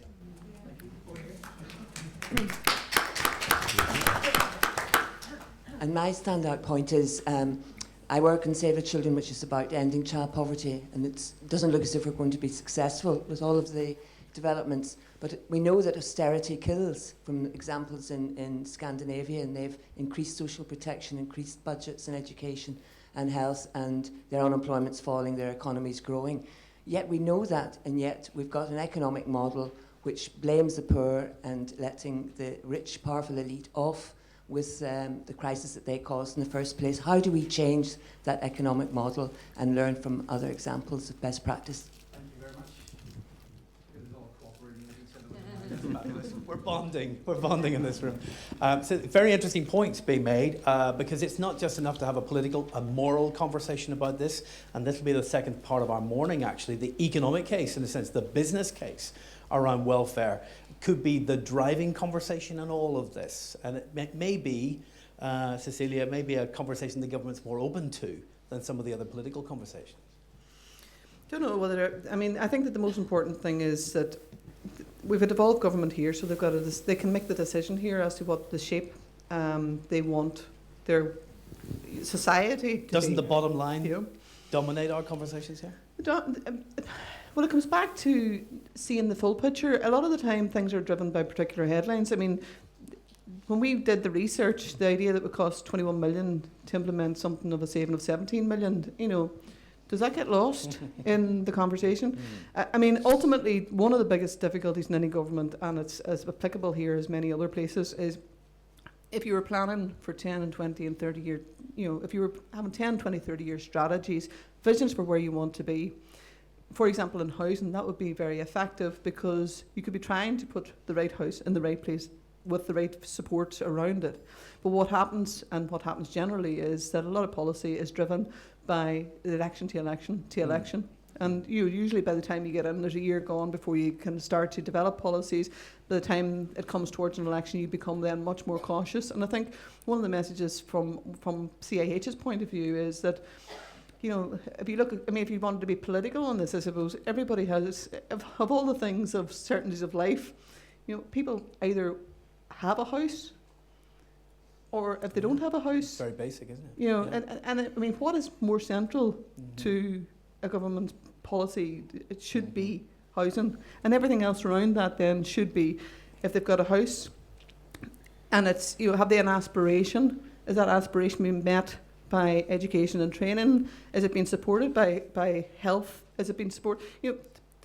It's that holistic approach with long-term planning. At the moment, I think as people here, we should be saying it's okay to think long-term. In some respects, what do we want of our politicians? Do we want election to election firefighting, or at the moment we're looking at this, maybe bedroom tax will only come in for new new recipients. That still won't be a long-term solution unless someone has turned around and said, well, what do we need to facilitate that change? Yeah. And how are we going to plan for it? How is it going to sit in the housing strategy? And how is it going to be supported by the other aspects of a community? Well, let's get another point from you on this question about confusion. I mean, you're confused, you're working in the Citizens Advice, for goodness sake. I mean, social policy nerds are confused about all of this. Is that confusion actually politically useful? Whether it's politically useful or not, it is not socially very, it's not socially very helpful, which might be a political answer. I think that... I mean, for the politicians who are driving the change. Yeah, well, I think there's two things in that. I mean, I've been watching some forums where local politicians are in and they're being challenged as to whether they're going to support these types of measures, and it's on the one hand, on the other. And I think it's important that we keep saying on the other hand. And the other hand is, the newest announcement this week was the under-25s not getting potentially any benefit if they're not in education or in a job or an apprenticeship. And it comes back to that same thing. People understand the issue in terms of if there is no jobs for people to go into, they can't be in jobs. But there has to be a support mechanism. There has to be a support mechanism and there has to be a plan. But I think sometimes the politicians veer on that seesaw between what they think the public want them to say and what needs to happen. Yes. And that comes back to my initial point where we do need to have an expectation of long-term planning and that we facilitate people to make difficult decisions, but they need to be, welfare reform has to be, any concept of welfare reform has to be backed up with so many other dimensions. Let's bring the others in. Jump in if you want to join this conversation. That's true of everybody in the room as well. The mics are going around the room. Les. Yeah, I think it's our job as civic organisations, trade unions, voluntary organisations, churches, etc., is not to scaremonger. So I actually don't think it's in our interests to if you like, have confusion out there. And I don't think we need to do that. The news is bad enough, frankly, without you. You don't need to exaggerate what's happening. But the confusion might stop you seeing the bad news. Well, it does. But it also means you enter into a rhetorical debate about whether things will be as bad as you say they will be or not. Actually, what we need to do is get the clear information out there, and we've clearly got a job to do, as frankly has the department, as have politicians. But to answer very quickly the question, which was about, will people with disabilities be affected by the bedroom tax? It's immensely complex, but the short answer is yes. It's a working age compromise, so it's not older people who will be affected by this. If you have an overnight carer at a bedroom for an overnight carer who has to live with you, then you've got a concession. You won't be affected by the bedroom tax. But the vast majority of people who've got disabilities need their family members to come in and spend time when their disability fluctuates. On a part-time basis. You're affected by the bedroom tax. So I'm afraid the idea that if you've got a disability you won't be affected by the bedroom tax is simply not true. Now, some will and some won't, and that's not easy to try and sell. But how do they define the difference between full-time occupied room and part-time occupied room? If somebody's there 4 days of the week, does that count?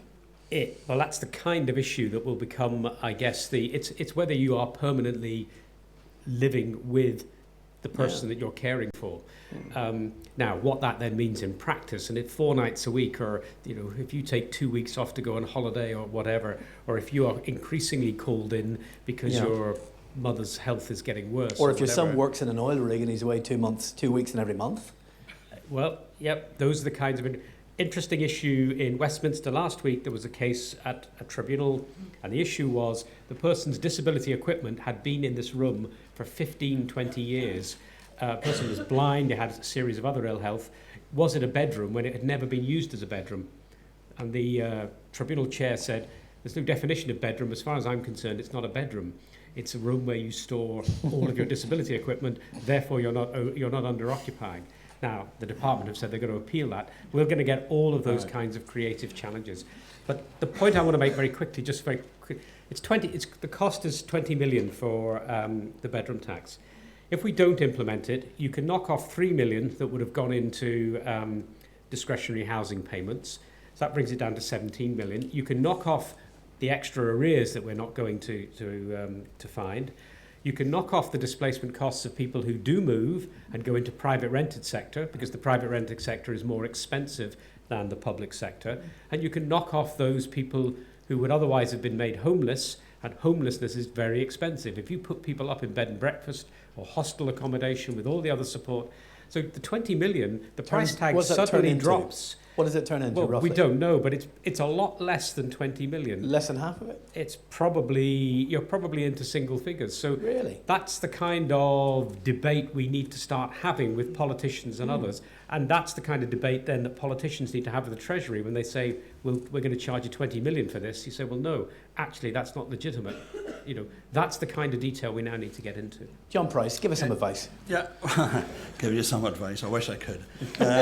It's politicians I think we need to be giving some advice to. I mean, I would just like to sort of slightly raise above the detail just for a minute, because we can get into a lot of detail with it. I think this comes down to an issue for politicians here about what sort of country do we want to live in. This is what this is about. You know, what are we about here? When I started off my working career, I worked in social security, and that was about securing people's lives and looking after people. Now, we seem to have completely lost this, and this is part of what we were talking about earlier. We've now moved into this welfare thing instead of about social security.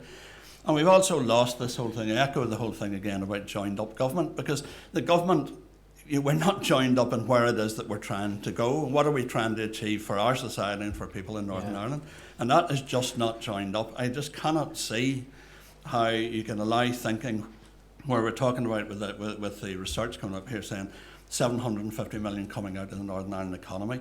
How does that make any sense at all in terms of what we're trying to do in joined up government? I mean, that 750 million is how much the tourist board is supposed to get in by 2020. Good luck. We're just going to like that. We're just going to take that away, just like that, for no political reason for Northern Ireland, but because we're being dictated to from somebody from outside. And those people from outside as well are saying to us, if you don't like it, we're going to take it out of the block grant anyway. Yeah.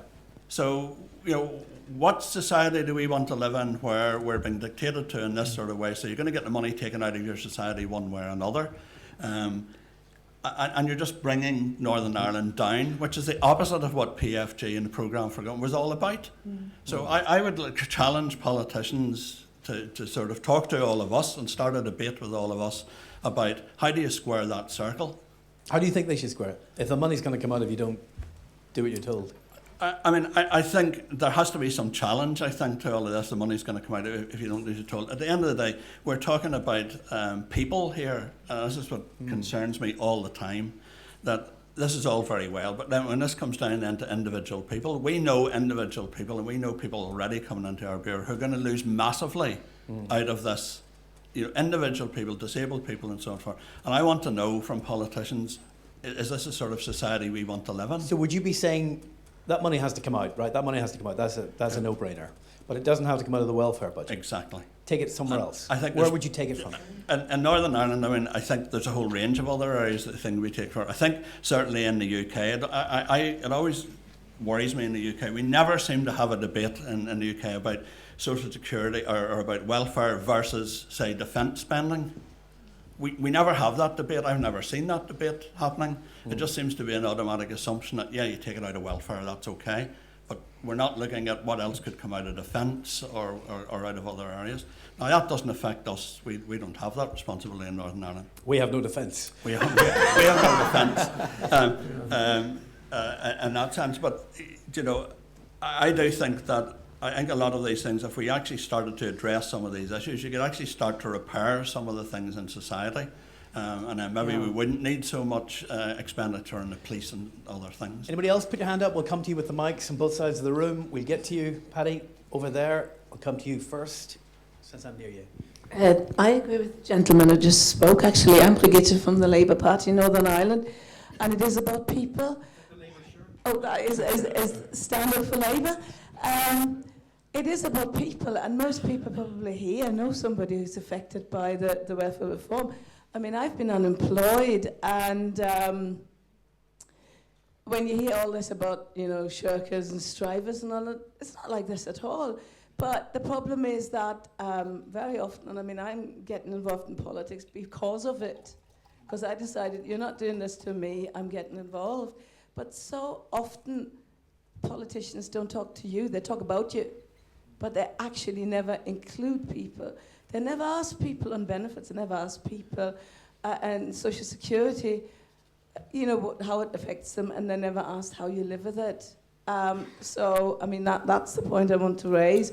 Actually talk to people more and ask the people who are involved, and just don't talk over their heads. And the language we use is really important, Imran, in all of this, isn't it? We're not talking about Social Security and welfare. If you talk about banks, you talk about a stimulus or an investment. We're actually talking about investing in real people who have a future and are our future. Absolutely. Very different language, isn't it? Yeah, which I mean, the Labour Party actually, since June, you can see that Ed Miliband and the Labour Party are trying to talk about Social Security and not welfare, and the opposition, the Conservatives, are basically talking about Labour as being the party of welfare. So you can see that already playing out, the kind of the language. I mean, I think the point about what kind of country do we want to live in is absolutely key, because politicians always talk about tough choices, particularly on when it comes to sort of spending cuts. But I always think that they can't be that tough, because you're always going one way on these. You're always agreeing to cut. So I think rather than tough choices, what we need at Westminster and other levels is a big choice. Right? Are we going to protect our children or not? And are you seeing that choice you've been following all the conferences? Are you seeing that opening up? Well, the short answer is no. It's basically, people are treating it as there's a pot of money called welfare, and we want to make that smaller, and maybe we'll, if there's space to do something that gives us a positive headline, we'll do that. I don't think that's good enough. I think we basically have to say, as a country, are we going to protect? I mean, yesterday's speech from the Prime Minister, the kind of the big idea, opportunity for all, was great. You could argue with that. But the big flaw in the speech was, how can you build a land of opportunity for all when you've got nearly 4 million, 3.5 million children in poverty? It just doesn't make any sense. Volunteerism. Pardon? Volunteerism. What about the opportunity for all those kids? It's their childhoods being damaged, and it's their life chances being wrecked.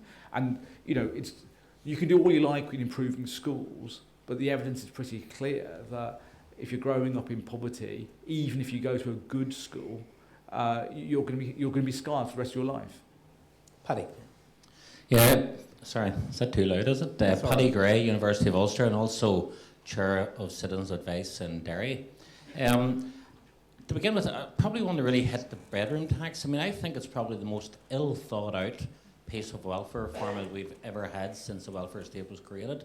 And when there's been so much criticism of it, and it's good to see that it was mentioned earlier on by Les that Alex Maskey and Inside Housing did say this will never be introduced in Northern Ireland. I hope that is true. For existing claimants, right, not for all claimants. Just be new claimants. Okay. Is the current. Well, yeah, there's two things here. One is that there aren't the properties available. Cecilia mentioned that earlier on, for those people who want to downsize. The experience in England is that many people who have downsized have had to go tremendous distances to do that, and have left larger properties either empty or being gentrified into sort of a different type of clientele coming into those areas.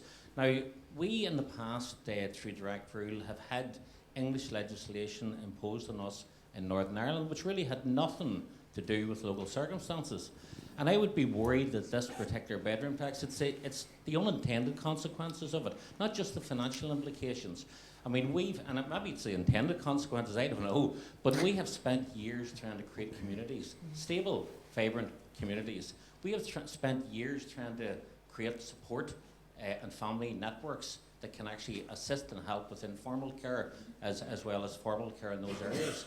Now, what's going to happen when people have to uproot and move into other areas or move out of those support networks? And I know it's only people in working age, but there are many people with disabilities, many people with mental illness, many people with other needs within that age group that may be required to move because they cannot afford it, or else go into debt. Let's get a couple of responses to that. Les and then Cecilia. Yeah. There's two things. Bedroom tax is counterintuitive to family policy. Strong families is a big Conservative Party mantra, for example. Well, lots of people, middle-class people, have spare bedrooms so that grandkids can come and stay overnight, so you can provide the kind of support if your children live away from home, that you can come home regularly. There are a whole variety of reasons why you might need a spare room in the first place. So it's a good family values argument, actually. It's a good, strong family values argument. It goes completely counterintuitive to the kind of informal care you're talking about. Housing executive, 49% of the housing executive stock is 3 bedrooms or more. We don't have the numbers of 1 and 2 bedroom houses. So even if tomorrow everybody said, yes, I'll move into smaller accommodation, the housing executive couldn't deliver it. They've said that openly before the Assembly Committee, and it would take several years for them to deliver it. It doesn't make sense in those terms. We have single identity estates. I see Jim on the end there. Let's hypothetically talk about you could change somebody living in Tigers Bay, and the house that they could swap with was across the road in the New Lodge. The reality at the moment is neither family is likely to move in Northern Ireland from one single identity estate to another. I would pitch that as a TV documentary. Just I want to get in early. It's probably coming to Channel 4 sometime. So we've got a series of things that actually mean this won't work. Even if people bought into the idea that it could happen, it won't work. So it's not a policy that really is based on that. If you want to deal with our housing crisis, build houses. We have an enormous waiting list at the moment, and until you start building houses, we won't actually deal with that issue. So this issue is the wrong solution to the wrong problem. Cecilia, then I'll come to you here and then to the front. Go ahead. There's so much in that. One is, I've already asked George Clark, would he fancy come and do a wee simple exercise in Belfast in terms of empty homes? And by the time he got to my third sentence, he said, I do the difficult but not the impossible. So it's partly in jest and not in other ways. I suppose there's a big debate too in relation to whether welfare, should follow the person or whether we should be providing. If we're continually giving money for people to go and try and get somewhere to rent, then we're at the mercy in the private rented sector of continual raising rents. So the question, and there's a lot of fundamental debates that should be had. So in other words, instead of spending the money on continually chasing people, should we be building the houses for people to go to? I want to squeeze 2 more points in because I'm being told we need to get you coffee. You keen for the coffee? Yeah, and we sense it. Go ahead. Hi, Zoe Anderson from Opportunity Youth, and this is probably half of an observation and half of a question. I just think, are we going to end up in a situation where people have to move house every time their circumstances change? So say you're a young couple living in a 1-bedroom flat. Good news, lady gets pregnant, have a child, have to move house for some terrible reason. The child perhaps dies in an accident at the most tragic time of your life. You have to move house again because you're penalised for not having that bedroom. Or if you have 2 teenage children, one finishes their exams, goes to university, the other child in the middle of their schooling has to be moved out of their school, out of their community, out of their area because you can't get a house in that area. I mean, the examples that you could come up with just go on, and the more you think about it, the more ridiculous it gets. Zoe, it's even faster than that because according, if you listen to what you're hearing in terms of Labour are saying if we got in we would stop this. We could start building 1-beds now at a vicious rate to try and deal with this and then find out that we don't need them tomorrow. And who does a 1-bed suit? Apart from Yeah, I'll be very quick. Maria Morgan from NICVA and the Northern Ireland Committee of the Irish Congress of Trade Unions. And just in terms of the points that I think that have been made this morning and knowing the devastation that will be caused if the welfare reform bill is introduced. And we had all talked about the huge amounts of information that we have that we need to keep saying to the MLAs to arm them, to go back to Treasury, and go back to Westminster. And one of the things I just wanted to point it out was in the Public Accounts Committee on the 11th of September 2013, DWP were in front of them. And what was exposed in that report is, and the point I want to make is about to date, the huge amount of money that has been wasted. And the IT system alone, between 140 and 160 million, has to be written off because they got it wrong. And the question is this about getting things better for society, or is it ideological? And it is ideological. And just another point about who it's directed at. Because we talk about getting people from benefit into work, and we know that won't work. And a point in terms of where I represent NIPS in the civil service, there was an administrative officer competition for 500 permanent posts, and 15,000 people applied for that. So where are the skivers there? There simply are people who are desperate for work, and there is no work. Just one quick point to finish. We do know that talking about this is not about getting people from benefit into work, because there will be between 5 and 6 million people in work in Britain who will be claimants of universal credit, and 40% of DWP staff will be claimants of universal credit.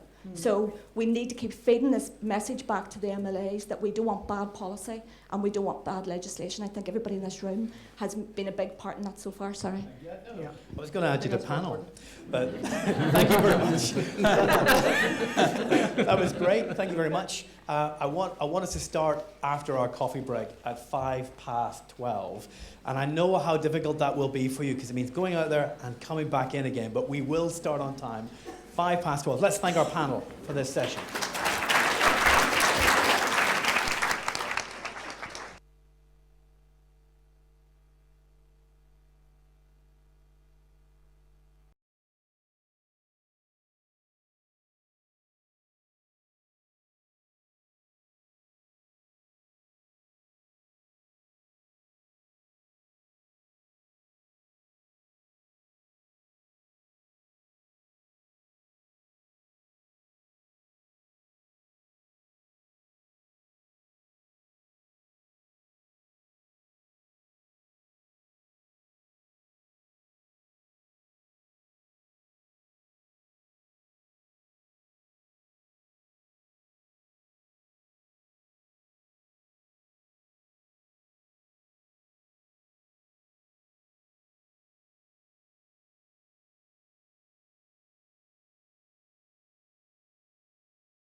Do come and join us, please. Come on back in. Thanks, everyone, for getting back 10 minutes after 5 past the hour. I know it was the buns. They were great buns, weren't they? Thanks very much. Come and take a seat if you can, and we'll get moving again.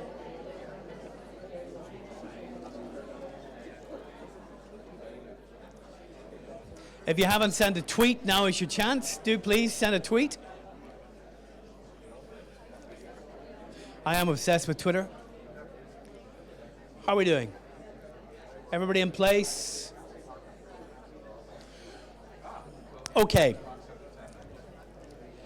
Let's start again. Thank you very much. Thank you very much. We have been teasing you all morning about this new research into the likely impact of welfare reform here in Northern Ireland particularly. And we want to find out more about that, all of those findings in this session, give you a chance to interrogate the findings. We already have public debate around it across the news. We've heard lots of discussion already this morning about Good Morning Ulster and some of the other coverage of this new research. The Minister for Social Development has already put a public statement out. We'll bring you more about that during this session as well. So lots happening around a public conversation on this research today. Let's begin this session with a few words from the Chief Executive of NICVA, Seamus McAlevey.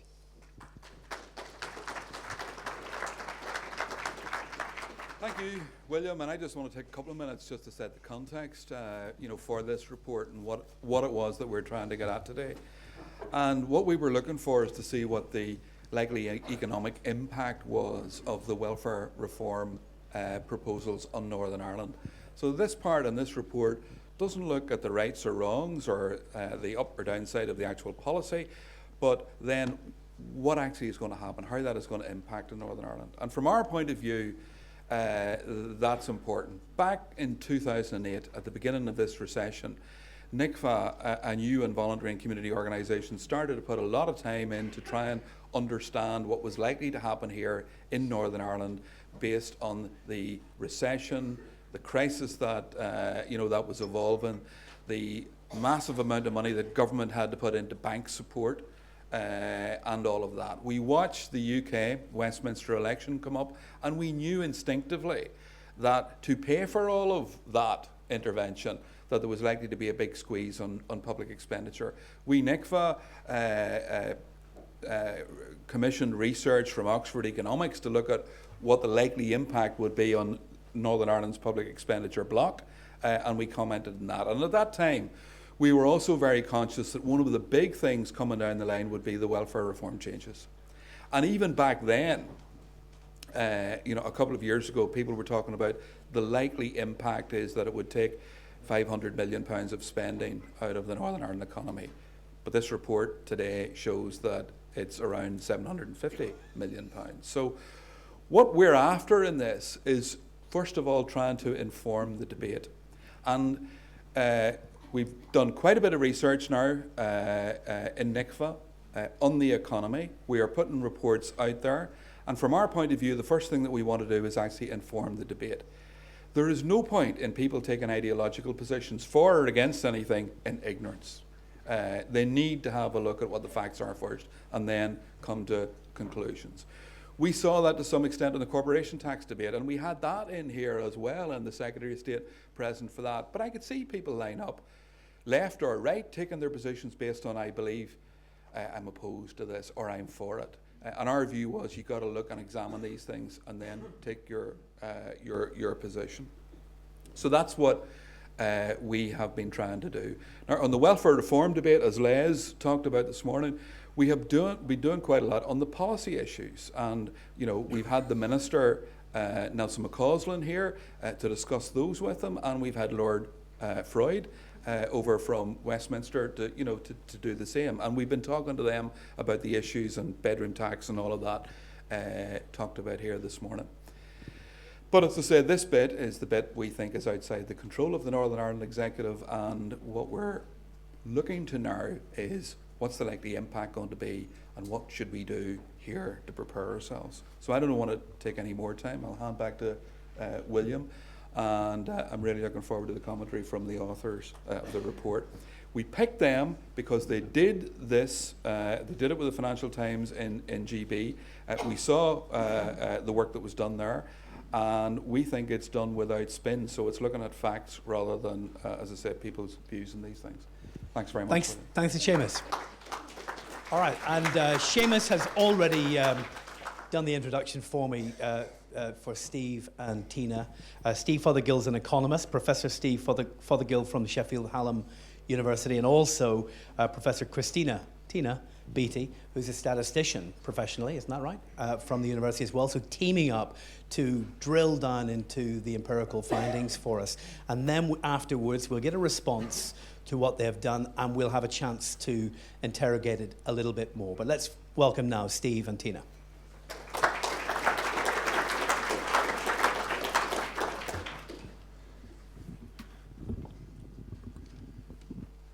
Thank you, and good afternoon, colleagues, looking at the time. I'm Steve Fothergill. I'm going to do the talking. I'm going to make this presentation. Tina Beattie, my colleague, is sitting down here on the extreme left, and that's not meant to be a political statement, Tina. Seamus said that NICVA came to us because we've got a track record on looking at the impact of welfare reform. Indeed, in April this year, we published this particular report, Hitting the Poorest Places Hardest, the local and regional impact of welfare reform. That title probably gives away some of the key conclusions. This looked at the impact of the reforms right down to the district level, to the local authority district level in England, Scotland and Wales. But we didn't cover Northern Ireland. Now, you could say that's because we were lazy, but from a researcher's point of view, there's a perpetual problem in covering Northern Ireland in that so many of your statistics are held separately.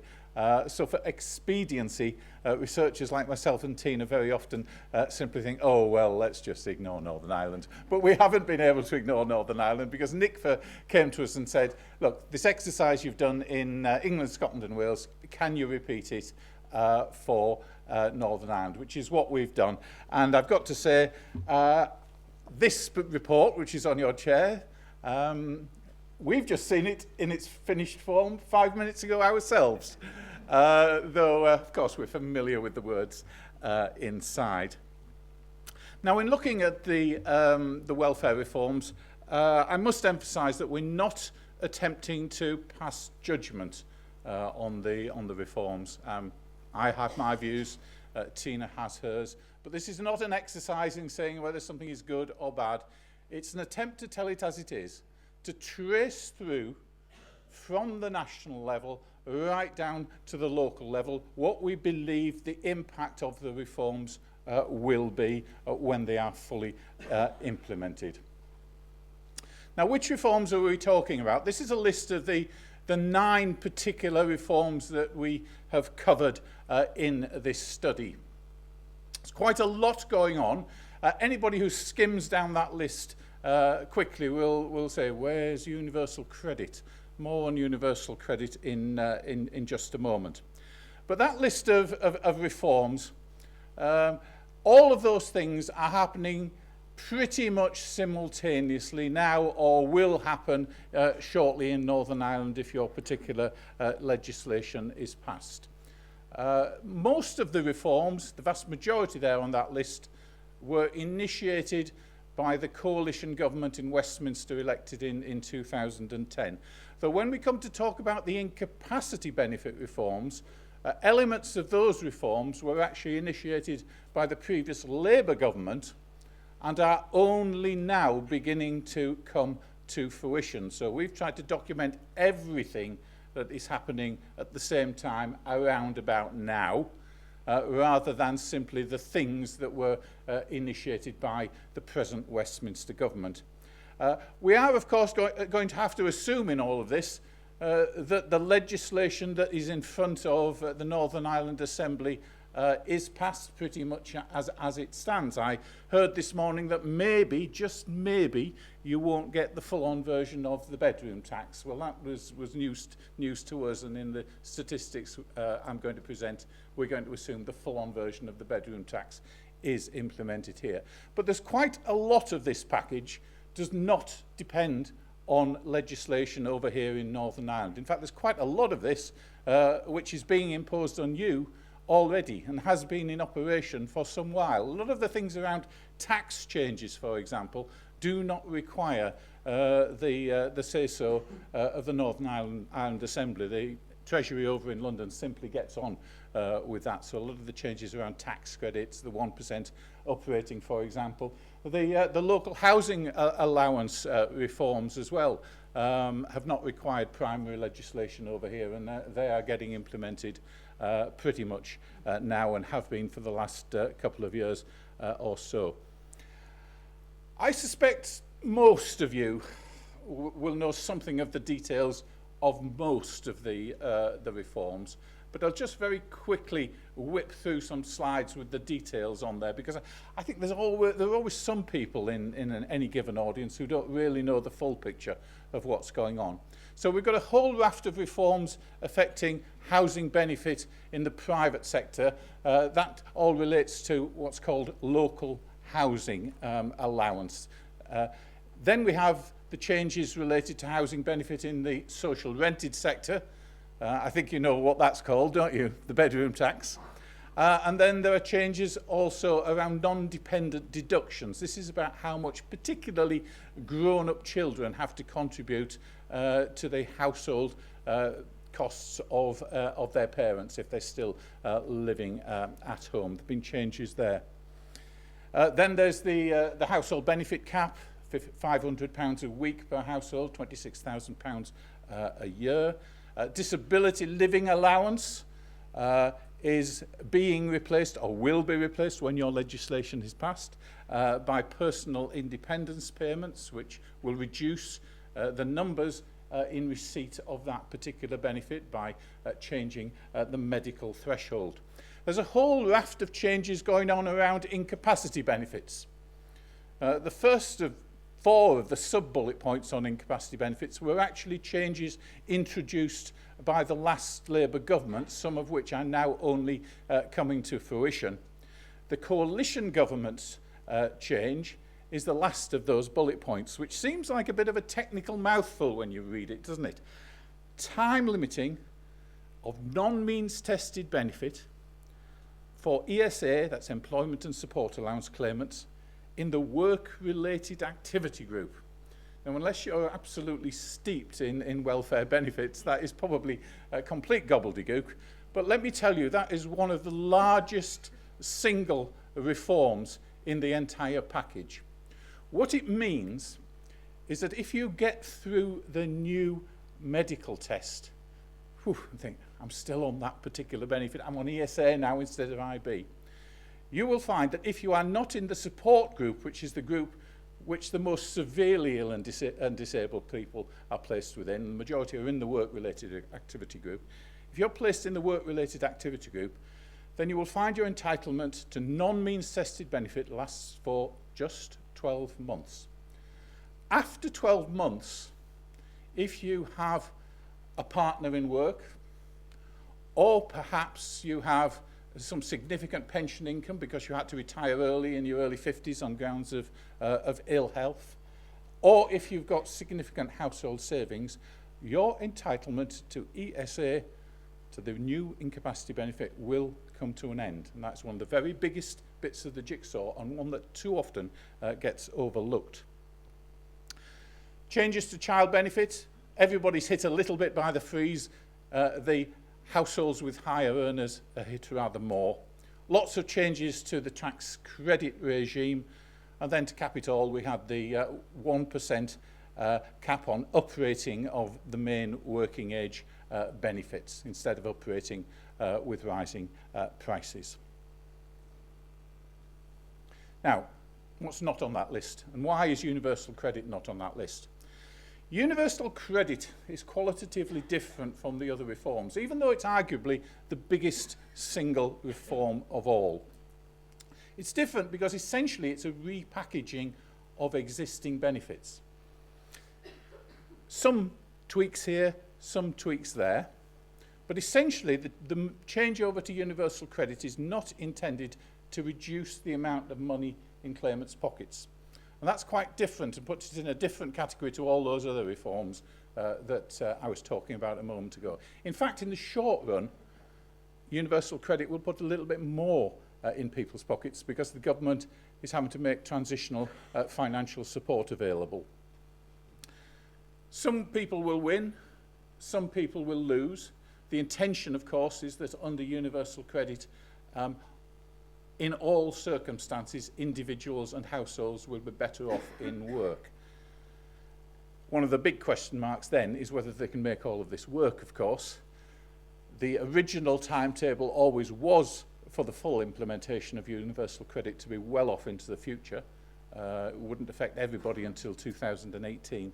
Increasingly, even that timetable looks ambitious. So we've not included universal credit in this.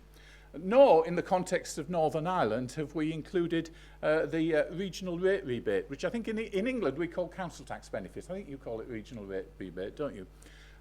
Here in Northern Ireland, the executive has taken the strategic decision, for the moment at least, not to pass on the reduction in government grant through to claimants.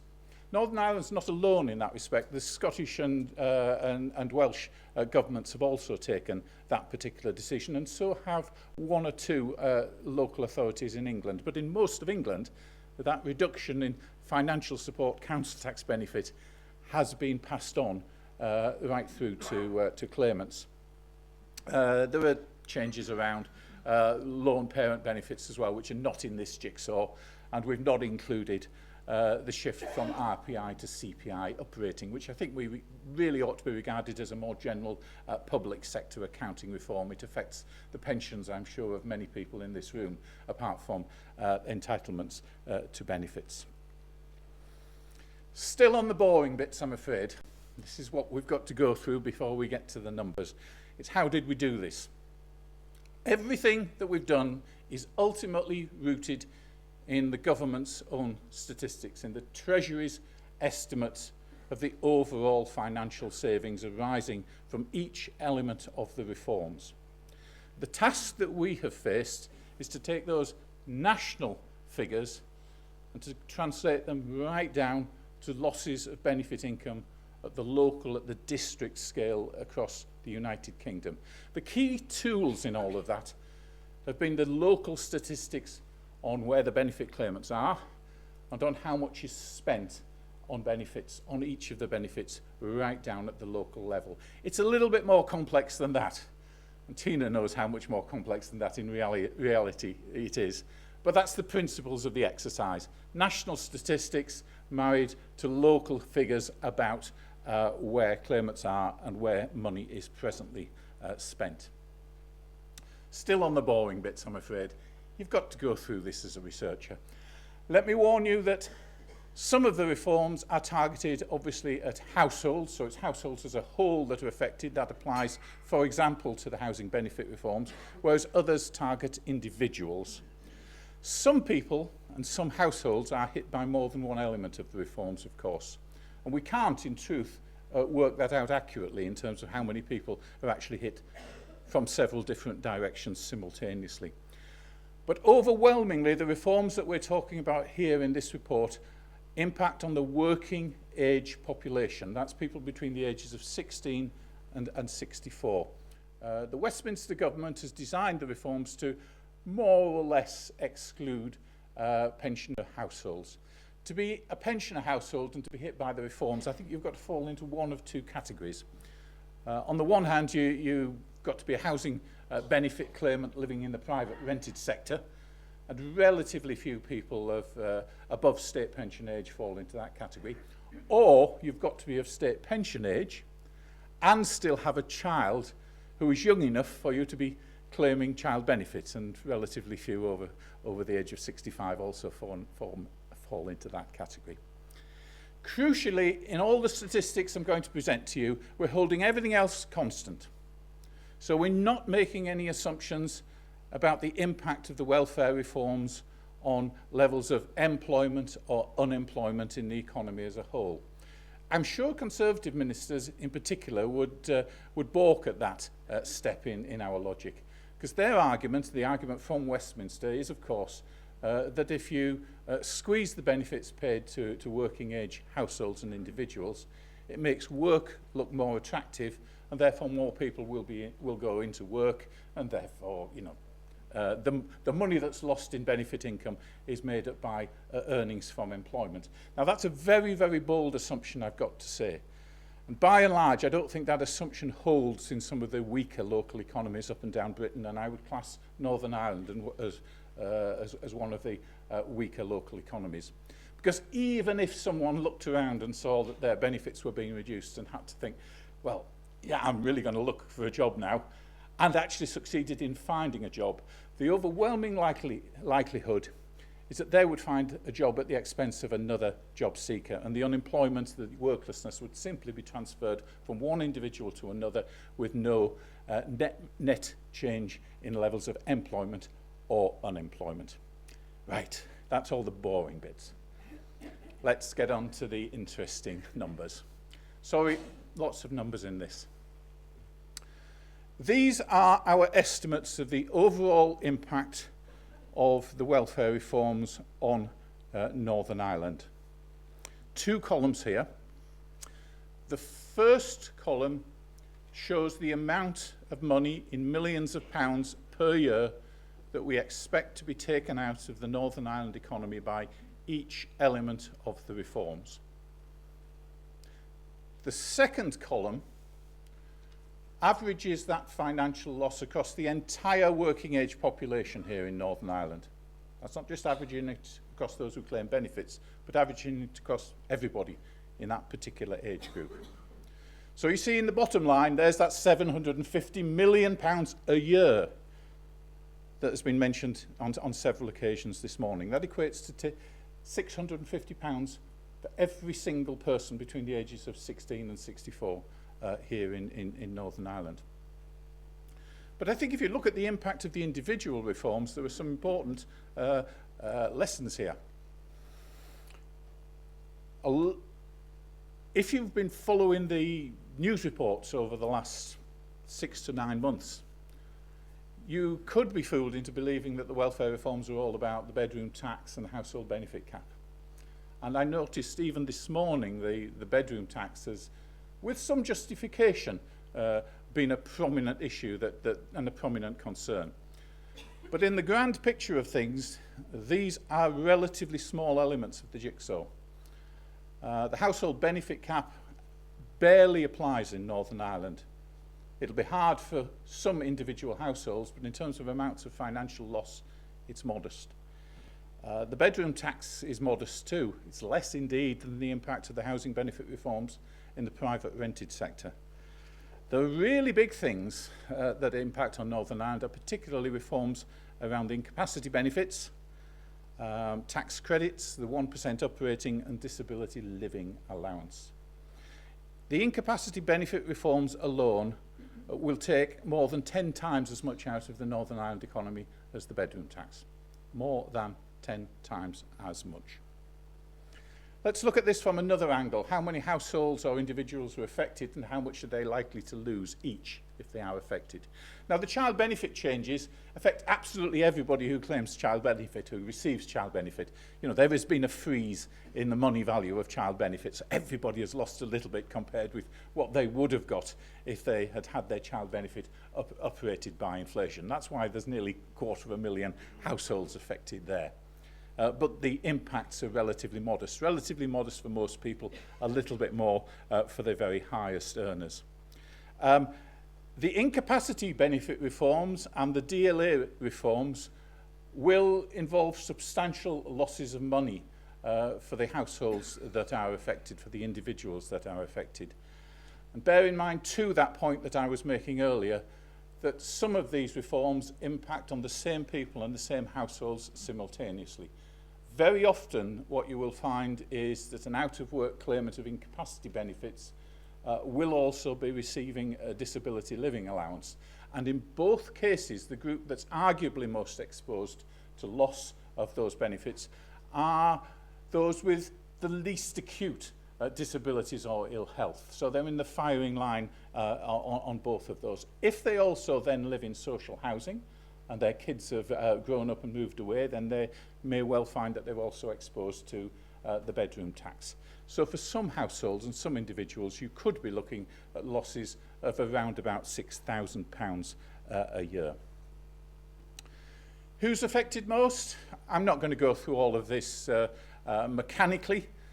Just look for the buzzwords. Out of work, low income, older working age, ill health and disability.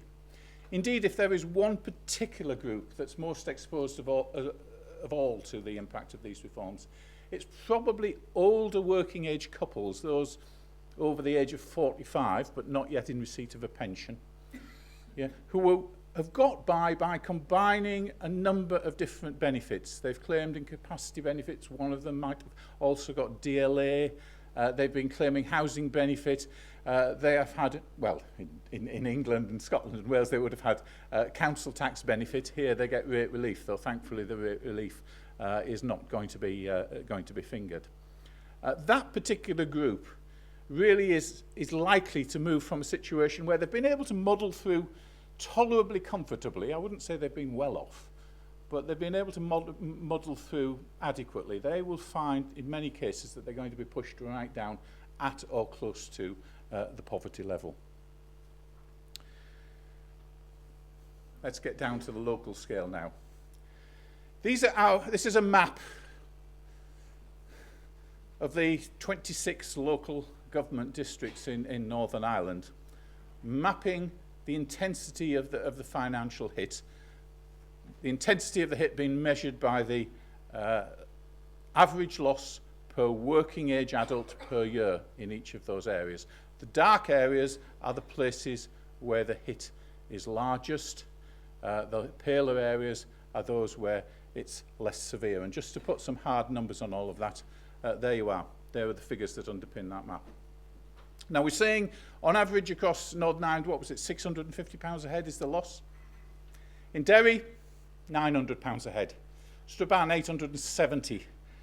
Belfast, £840 a head. That's averaged across the entire working age population of Belfast. Other areas, I'm sure you would recognise them as perhaps some of the more prosperous or perhaps even more middle class areas of Northern Ireland, escaping somewhat lighter. I look at these figures from another angle now. This is the amount of money that would be taken out of each of those districts, out of the local economy in each of those districts by this loss of benefit income. So it's multiplying the intensity of the hit by the number of people that live in each of these districts. Now, there's no surprise, therefore, that Belfast comes out top. Big hit on a per capita basis. What was it, £840 a head, I think, I showed? And a big population. So we're looking at something approaching £150 million a year likely to come out of the Belfast economy. Somewhat smaller in other smaller local government districts here in Northern Ireland. And this is the sort of trick that economists and statisticians love. It's a regression analysis between the scale of the financial hit on the vertical axis and the extent of deprivation on the horizontal axis. Every one of those dots is one of the 26 local government districts in Northern Ireland, and there is a clear relationship. The more deprived the local government district, the greater the financial loss arising from the welfare reforms. That's a relationship which we identify here in Northern Ireland. It also applies over the water in Great Britain in just the same way. How does Northern Ireland compare with the rest of the United Kingdom? Two columns again. The overall annual financial loss in the first column. The second column is the loss per adult of working age per year. And Northern Ireland, I'm afraid, is set to be the hardest hit part of the United Kingdom in terms of the intensity of the hit measured by the loss per adult of working age, £650 per year. That's well ahead of the worst hit English regions in the northwest and the northeast. It's also well ahead of Wales and Scotland, and even further ahead of the southeast of England. Couldn't resist throwing this little map in. You won't find it in the report which has been circulated today, but it's such a gem of a map. Just as in Northern Ireland, there are places that are hit harder than others. That's very true across the rest of Great Britain, across the rest of the United Kingdom. The dark areas are the areas that are hit hardest. And if you do know your geography of GB at all, you ought to be able to distinguish three sorts of areas there that are particularly hard hit by the reforms. One are the older industrial areas of the North, Scotland and Wales, places like the Welsh Valleys, bits of North East England, Yorkshire, the North West. Another set of places that are hit hard are some of the London boroughs where the housing benefit reforms bite hard. And a further category of areas that are hit very hard are a number of less prosperous seaside towns. In fact, there's only one place that we've identified in the whole of the United Kingdom that's hit harder than anywhere in Northern Ireland, and that's Blackpool, which has a very unfortunate combination of very high levels of worklessness and extraordinarily high numbers living in the private rented sector and exposed, therefore, to the housing benefit reforms. But just to underline how serious all of this is for Northern Ireland, Northern Ireland has 3 of the 4 worst hit districts across the whole of the United Kingdom. It has 7 out of the worst hit 20 and 11 out of the worst hit 50. Bear in mind in all of this, there are just 26 local government districts here in Northern Ireland out of a total in the United Kingdom of a little bit over 400. Very disproportionately represented at the wrong end of the scale. Belfast is set to be the worst hit city anywhere in the United Kingdom. Worse than Liverpool, worse than Glasgow, a lot worse than London, a lot worse hit than a Leeds or an Edinburgh. Zoom in a little bit more at Belfast. The big losses in Belfast, as in Northern Ireland as a whole, are going to arise from the incapacity benefit reforms. Other elements of the jigsaw also bite hard, but it's the incapacity reforms that are the really big ones in all of this. So why is Northern Ireland hit so hard? This particular table compares on a per capita basis the hit from each of the reforms in Northern Ireland in the first column and the average for Great Britain in the second column. Now, if you begin to compare those 2 columns, you'll see that Northern Ireland is worse than Great Britain on a number of counts. The hit arising from the changes to tax credits hits Northern Ireland harder than Great Britain. You'd expect that because there's a lot of low wages in Northern Ireland. Anywhere with a low wage economy loses money because of the reduction in tax credits. The 1% uprating affects Northern Ireland more than Great Britain because you have a higher proportion of the working age population claiming benefits here. But the 2 elements of this jigsaw that really make a difference are incapacity benefits and disability living allowance. They're the ones that are really jacking the hit in Northern Ireland up far, far in excess of the average in Great Britain, and certainly much, much higher than the sorts of figures you record in the prosperous bits of South East England. Why is that? Well, in both instances, it's because of your claimant rates. The incapacity benefit claimant rate and the DLA claimant rate in Northern Ireland is both of those rates are virtually off the scale. We've often looked at figures on this and thought the Welsh Valleys were the epicentre of the incapacity benefit phenomenon. It was quite a shock for us when we called over these numbers to discover that's not the case. Northern Ireland is the epicentre of this phenomenon. Northern Ireland has a higher proportion of its working age population out of the labour market on incapacity benefits than any other part of the United Kingdom, and it has a higher proportion of its working age population claiming DLA than any other part of the United Kingdom.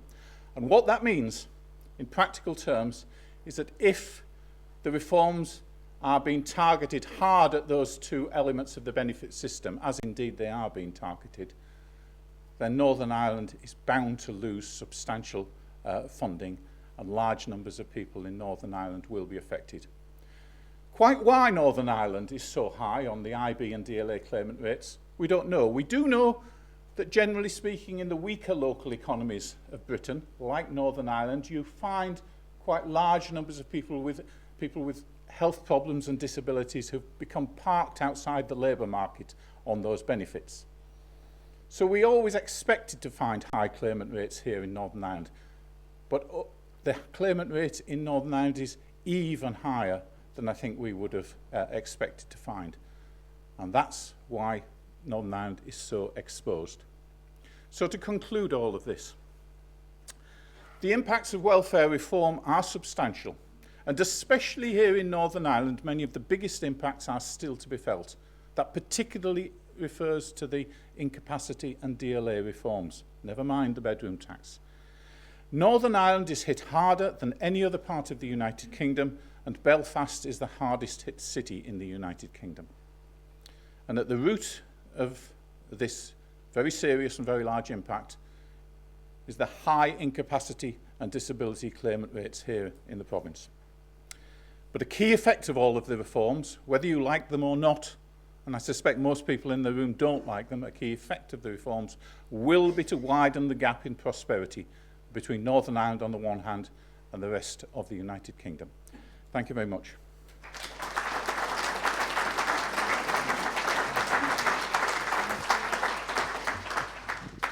Shall we just take a couple of questions? Gosh, that was both fascinating and compelling and also quite shocking in many ways, wasn't it? Let's get some responses.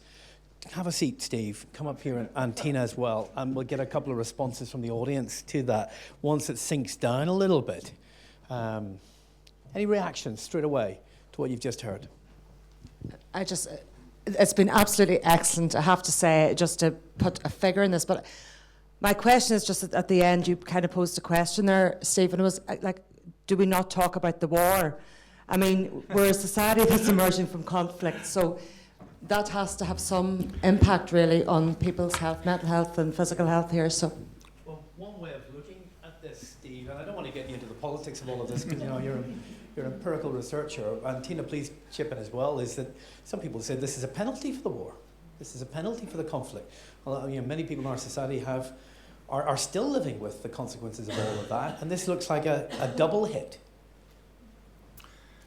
We're aware that there is some literature out there, some academic literature, which certainly links a higher level of, for example, mental health problems with the aftermath, the results of the troubles over many years.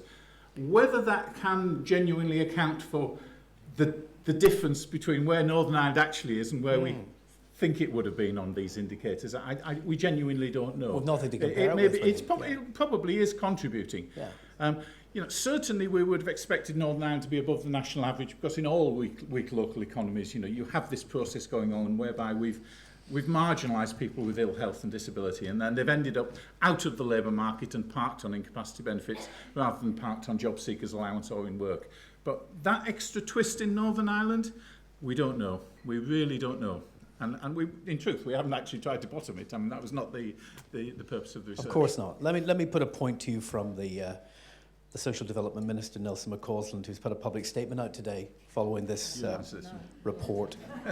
This one's for you, Tina. Yeah. Well, it has to do with statistics, so let's give it to Tina.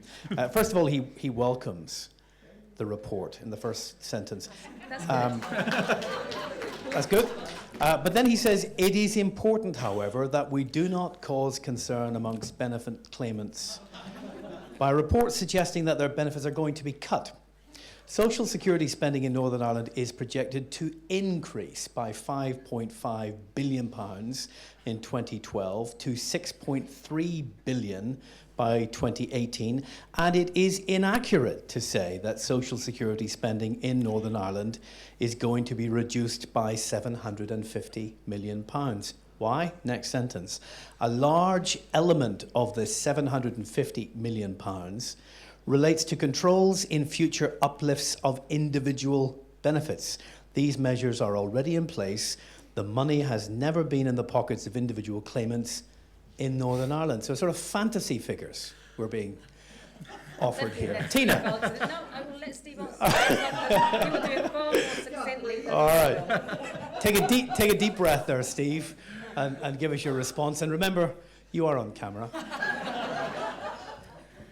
Look, I would ask the Minister over here to square that with the Treasury's own numbers, actually. You know, we're working off what the Treasury expects to save across Britain as a whole, and then we're translating it through to the local level. Now, you know, some of that saving will be increases in expenditure which would have happened that don't now happen, for example. So in that sense, he's correct.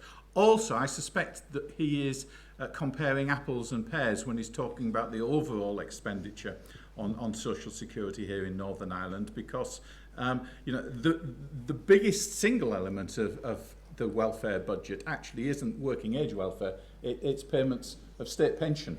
And so if you've got an ageing population, you know, your expenditure on state pensions rises through time, and that is what is going on. So I suspect that underpins that increase in benefits that he's So you could have talking an about. increase in the expenditure overall to 6 points. Overall, but it could still be, it's still 6.3. 750 million lower than it But would the have been. individual hit could play out differently. Absolutely. Have I missed a point there? No. It would have been very real money in people's pockets that they are now not going to have. Yeah. So they won't feel the loss of it, seems to be the implication of that. Some of the groups will, yeah. Yeah. Because if you lose Lean forward a little bit for us. If you lose your employment and support allowance, that was a benefit you were receiving that you will not receive. If your housing benefit entitlement reduces for local housing allowance, that is money you were receiving that you now will not receive. So that's very real money in people's It's a pockets. future loss. Well, some of it's actual losses now. And present loss. They're actual losses now. Steve? Yeah. Some of this 750 million as well that we're talking about never actually goes through the books over here, because it you know, the things around the tax credit changes, you know, never pass through you know, the Northern Ireland's particular budget lines. You know, this is money which Westminster has already started taking, you know, away from people. You know, it never was in the budget lines of the Northern Ireland Assembly. Over to you. Thank you very much. First of all, a very, very big thank you. Why don't you try this? That could be better. So first of all, a very big thank you for the report and the information. It's invaluable. The thing that worries me, though, is we deliver an advice service in the Castlereagh Council area, for example, and it's maybe fairly well down the table there, but actually the issue would be pockets of deprivation there. So actually, you're saying per head of population across Northern Ireland very badly affected, per head across the local districts very badly affected. But actually there'll be some areas very much protected from this, and actually when you get into certain estates and certain local communities, they are really going to be hammered by this, would you say? Yeah, the intensity of the hit is no less in a Castlereagh than it's going to be in a Derry or Strabane in terms of for the individual or the household. But it's just that in relation to the overall population in each of these places, there are more individuals, more households that are going to be hit in a Derry or Strabane or a Belfast. But it's still going to be very painful, you know, if someone loses their entitlement to employment and support allowance, if someone, you know, is hit by the bedroom tax, etc., that's as painful wherever the people are. It's just that there are more in some places than others. Just flag your hand up so that we know to come to you. Lady with the mic, and then in front. Hi, Glenda Davis, Sandy Road Community Forum. Just want to pick up on something that Kevin said there. In terms of your 750 million, you said that was equating to about £650 per person within the working age population.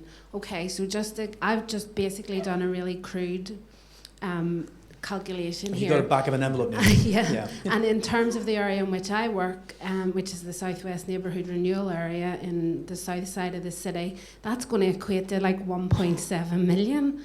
And, you know, it's ridiculous. I'm at a conference here in NICVA about welfare reform and the impact of it, and the train is hurtling down the track to communities like the ones that I represent, and the figures are scary. And I just don't think we've got a grasp on that. 1.7 million in Southwest Belfast alone. 147 million in Belfast as a whole. I think that was the figure, wasn't it? Yeah.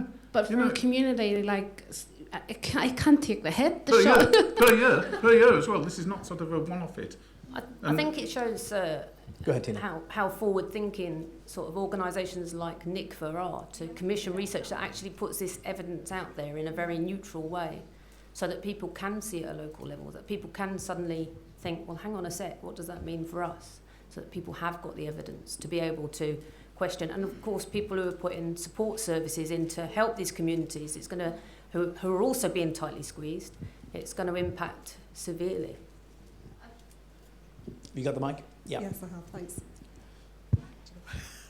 Iris Elliott from Northern Ireland Association for Mental Health. I just want to revisit some of the comments, both from Lynn and WRDA, and about the impact of the conflict on the situation in Northern Ireland. I think one of the really strong discourses in welfare reform in Northern Ireland has been around the whole issue of parity. And for us, it's extremely important that there is a differentiation between what is happening in Northern Ireland and the rest of GB to understand the impact, particularly because of our high levels of DLA and incapacity benefit claimants.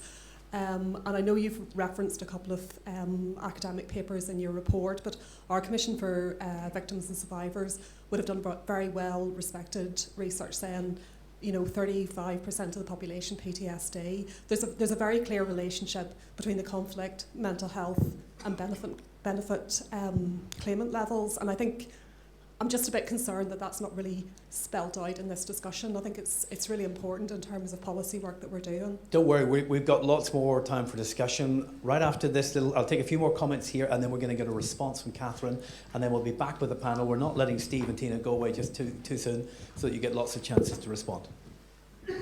I noticed also in your report that you didn't include the change from RPI to CPI, and I wondered, given that house prices are lower than what they were previously, whether this change in the method of accounting for inflation is also going to have a really serious impact if house prices start to rise?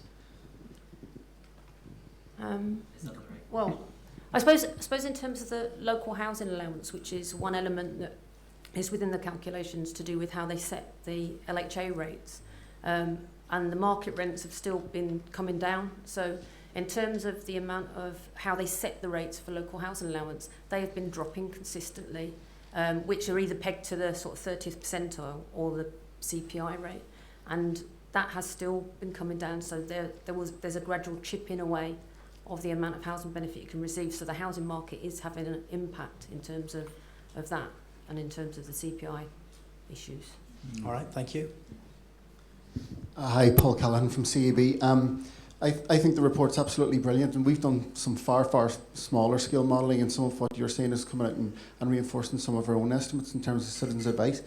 I think there are a few points. Obviously, we could all talk for the whole day about this, but in terms of the scale of this, you know, John already talked about the impact being the same as the tourism revenues that are projected for 2020. You know, £750 million is how much the whole housing executive spends every year in Northern Ireland.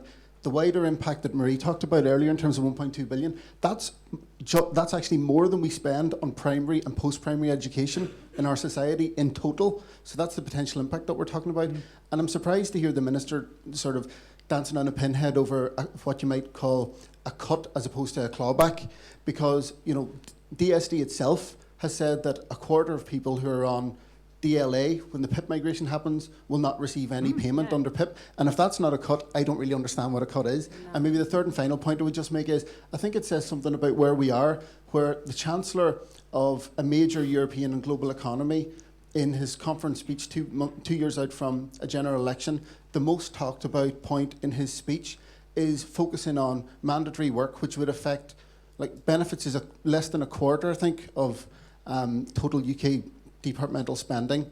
Job seekers is, I think job seekers is 3% of the benefits bill. And then people who are out of work for more than 2 years in Northern Ireland anyway, that's 1 in 7 of those. So it's a total distraction and a red herring. And I really think this type of report's helpful to try and get people focused on the bigger pictures, like increasing employment. You might almost think there's politics going on. Who knows? We're going to pause our response now. If you've got the mic, hold on to it, because we will come back to you. And stay where you are, guys, if you wouldn't mind. We want to bring Catherine Torney up. Catherine's a journalist, an award-winning journalist, started with the Belfast Telegraph, now with the Detail, doing investigative work, Digital Journalist of Year award, and even an award for statistics in journalism from the Royal Society. We need the help, don't we? Let's welcome Catherine.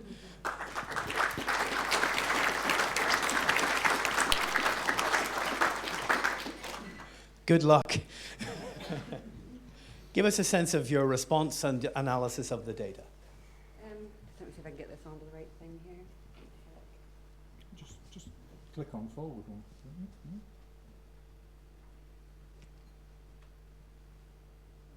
Starting with the advert, yes. Is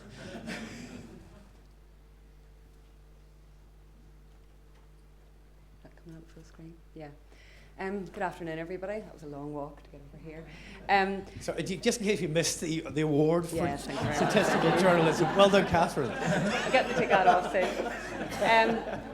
I was asked by NICVA to get involved in this research to help to visualise a lot of the very detailed data that Steve and Tina have already spoken about. So much of what I will be saying probably repeats a lot of what they have said, but it's just to maybe show you a way that you will be able to access the figures, look at what is there, and maybe delve into it a bit more in terms of your local area. So one of the first things, sorry, I'm just trying to, just bear with me till I get my bearings on this. Should be able to bring this map up full screen. Yeah, so we're very keen from the beginning to map the data and to be able to look at the figures for your own local area. I mean, similar to what Steve has already said, in our case, purple shows the areas of Northern Ireland that have the highest financial loss per working age adult. And you will see, obviously, sort of north and west of Northern Ireland and Belfast clustered in the middle there are the areas that are worst hit. So if we click, for example, on Strabane, I think that should be Strabane. Whenever you click there, it'll bring you up some of the details on the impact in that area. One thing we did look at specifically, and again Steve looked at this in terms of one of his charts, was ranking each area by the financial loss per working age adult, but also ranking the deprivation within each area and just comparing the two. So with Strabane, you can see that it's kind of second on the list of the 26 councils in terms of the loss, and it's also number 1 on the list for the most deprived area. And you'll see that quite commonly. I mean, you've Derry as well. It's number 1 for the financial loss and sort of second equal for the deprivation in that area. If you sweep on down to the sea, I think that should be North Down. No, sorry, Down. Where am I? That was Down, yeah. Yeah, North Down. No. Oh. Sorry, I can't find it there. Which one's North Down? Up, up, down, down. It's like, well, the price is right. Up, up. if I zoom in a little maybe help me. Derry, we're back to Derry. Oh dear, what am I doing now? We're going into the distilleries of Islay now. Okay, I've got it lost here. Anyway, Yeah.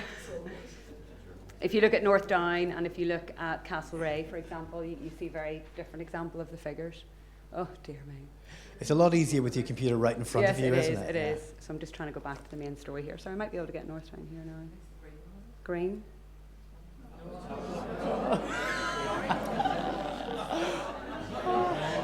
There you go. There you go. It was orange.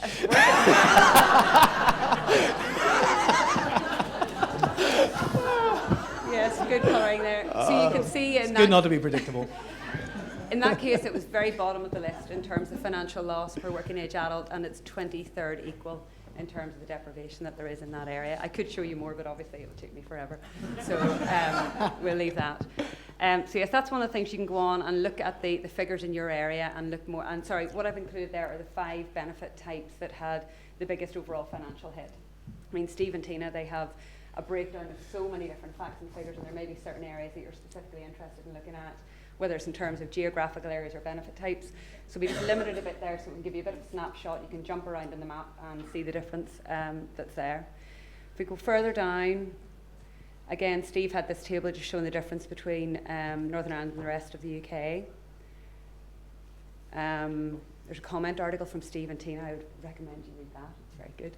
And then, this chart isn't coming up on your screen. This just shows the difference in a different way between the financial loss per working age adult in each of the council areas, with Derry at the top and North Down at the bottom. And I think we've another table down here. So these data up, our tables aren't coming up here. These are, again, I've taken an edited version of the very detailed figures that Steve and Tina have. Within this table, you can bring it up and look at the different benefit types and a lot more detail within there. Oh dear. Maybe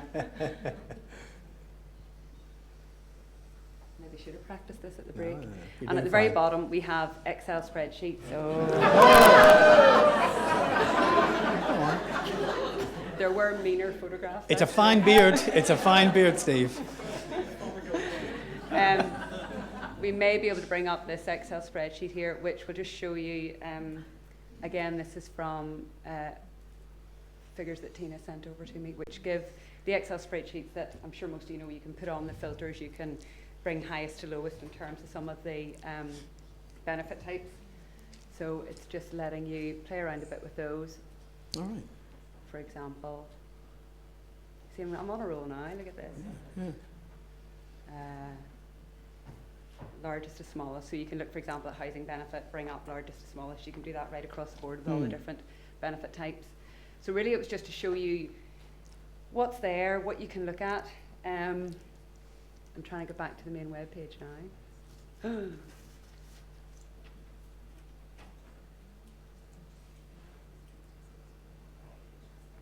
Sorry, I may have to log this in again. Don't worry, I'm not going to talk too long, so this bit will be okay. But what I was going to finish with was we last week went to Strabane and we decided to focus in on Strabane and talk to some people out there. And to be honest, the interviews we did there, I think, can tell you not necessarily more than the figures, but they certainly add to it, and they bring the very vital human element to all of this and show you what's happening on the ground. So to me, it's almost more important, and we just really appreciated the people out there that they were willing to speak to us and to talk about what's happening in Strabane. So Strabane is the area that has one of the food banks in Northern Ireland. So we spoke to people out there, and it just might be interesting for you to see this. I hope the sound's good.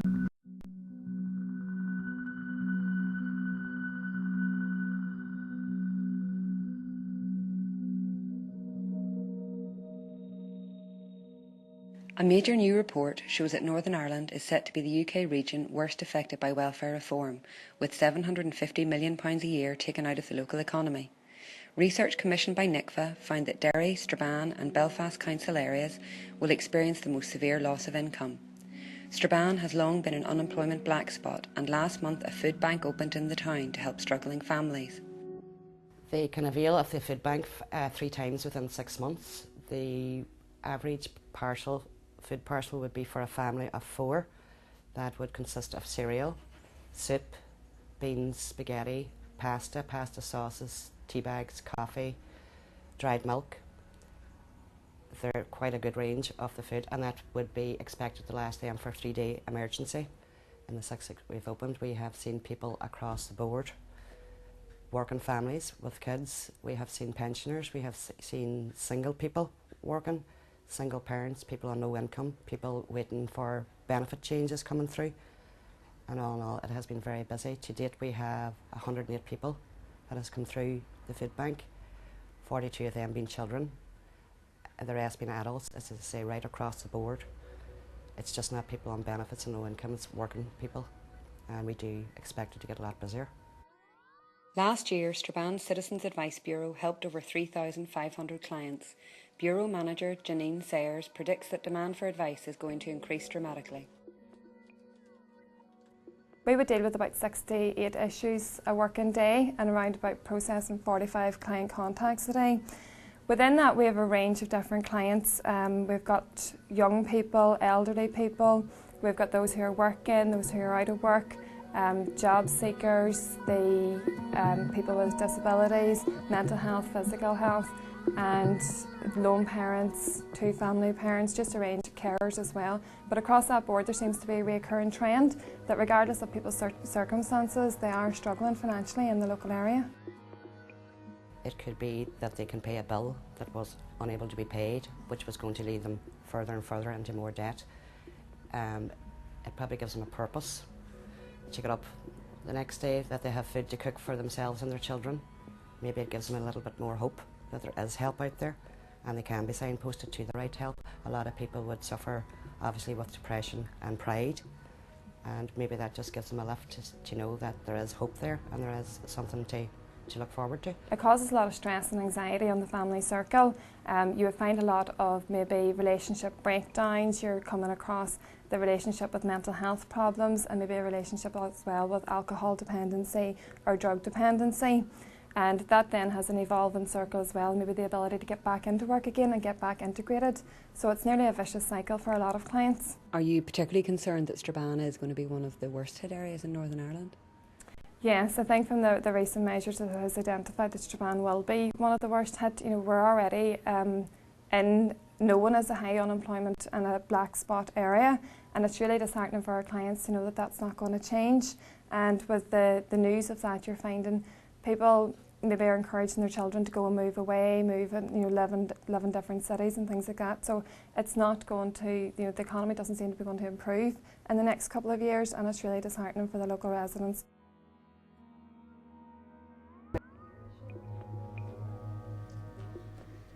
But yeah, that was just ending with that. Thank you.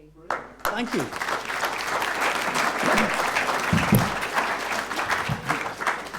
Thanks very much to Catherine and to the Detail.tv for translating that into a very user-friendly approach. And also, I think, with the film, translating it into real people's stories. These aren't just statistics. Behind all of the statistics are real people. So let's explore that. You were already motoring on into an exploration of the findings of our empirical research. I want to add a few other people to the conversation at the front of the room. Let's bring them up now. Bob, come and join us. We've got Glyn here as well. Where are you, Glyn? Glyn, I'll introduce you properly in a second. Goretti is here, and Patsy, come on up and grab a chair. Hopefully there are enough chairs. There are, good. So let me explain who I've added to our panel from the far left, as it were.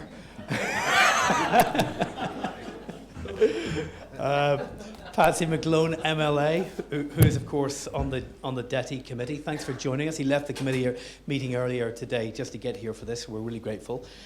Next to Patsy is Goretti Horgan from the University of Ulster, well-known commentator and expert across a lot of these issues for us in Northern Ireland.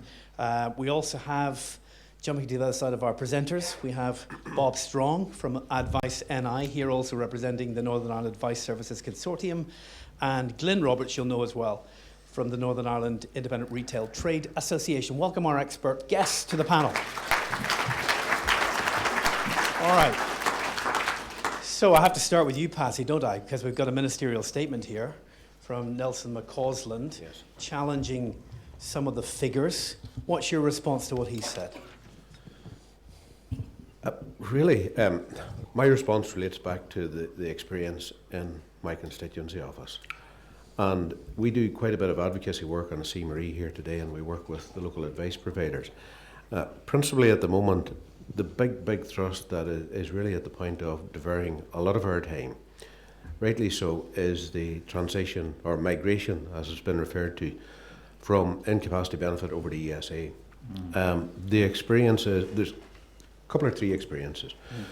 One is that I haven't forgotten this question, by the way. You keep going, though. No, but I'm going to give you the... but we'll get there eventually. the actual experience is the reality on the ground. Yeah.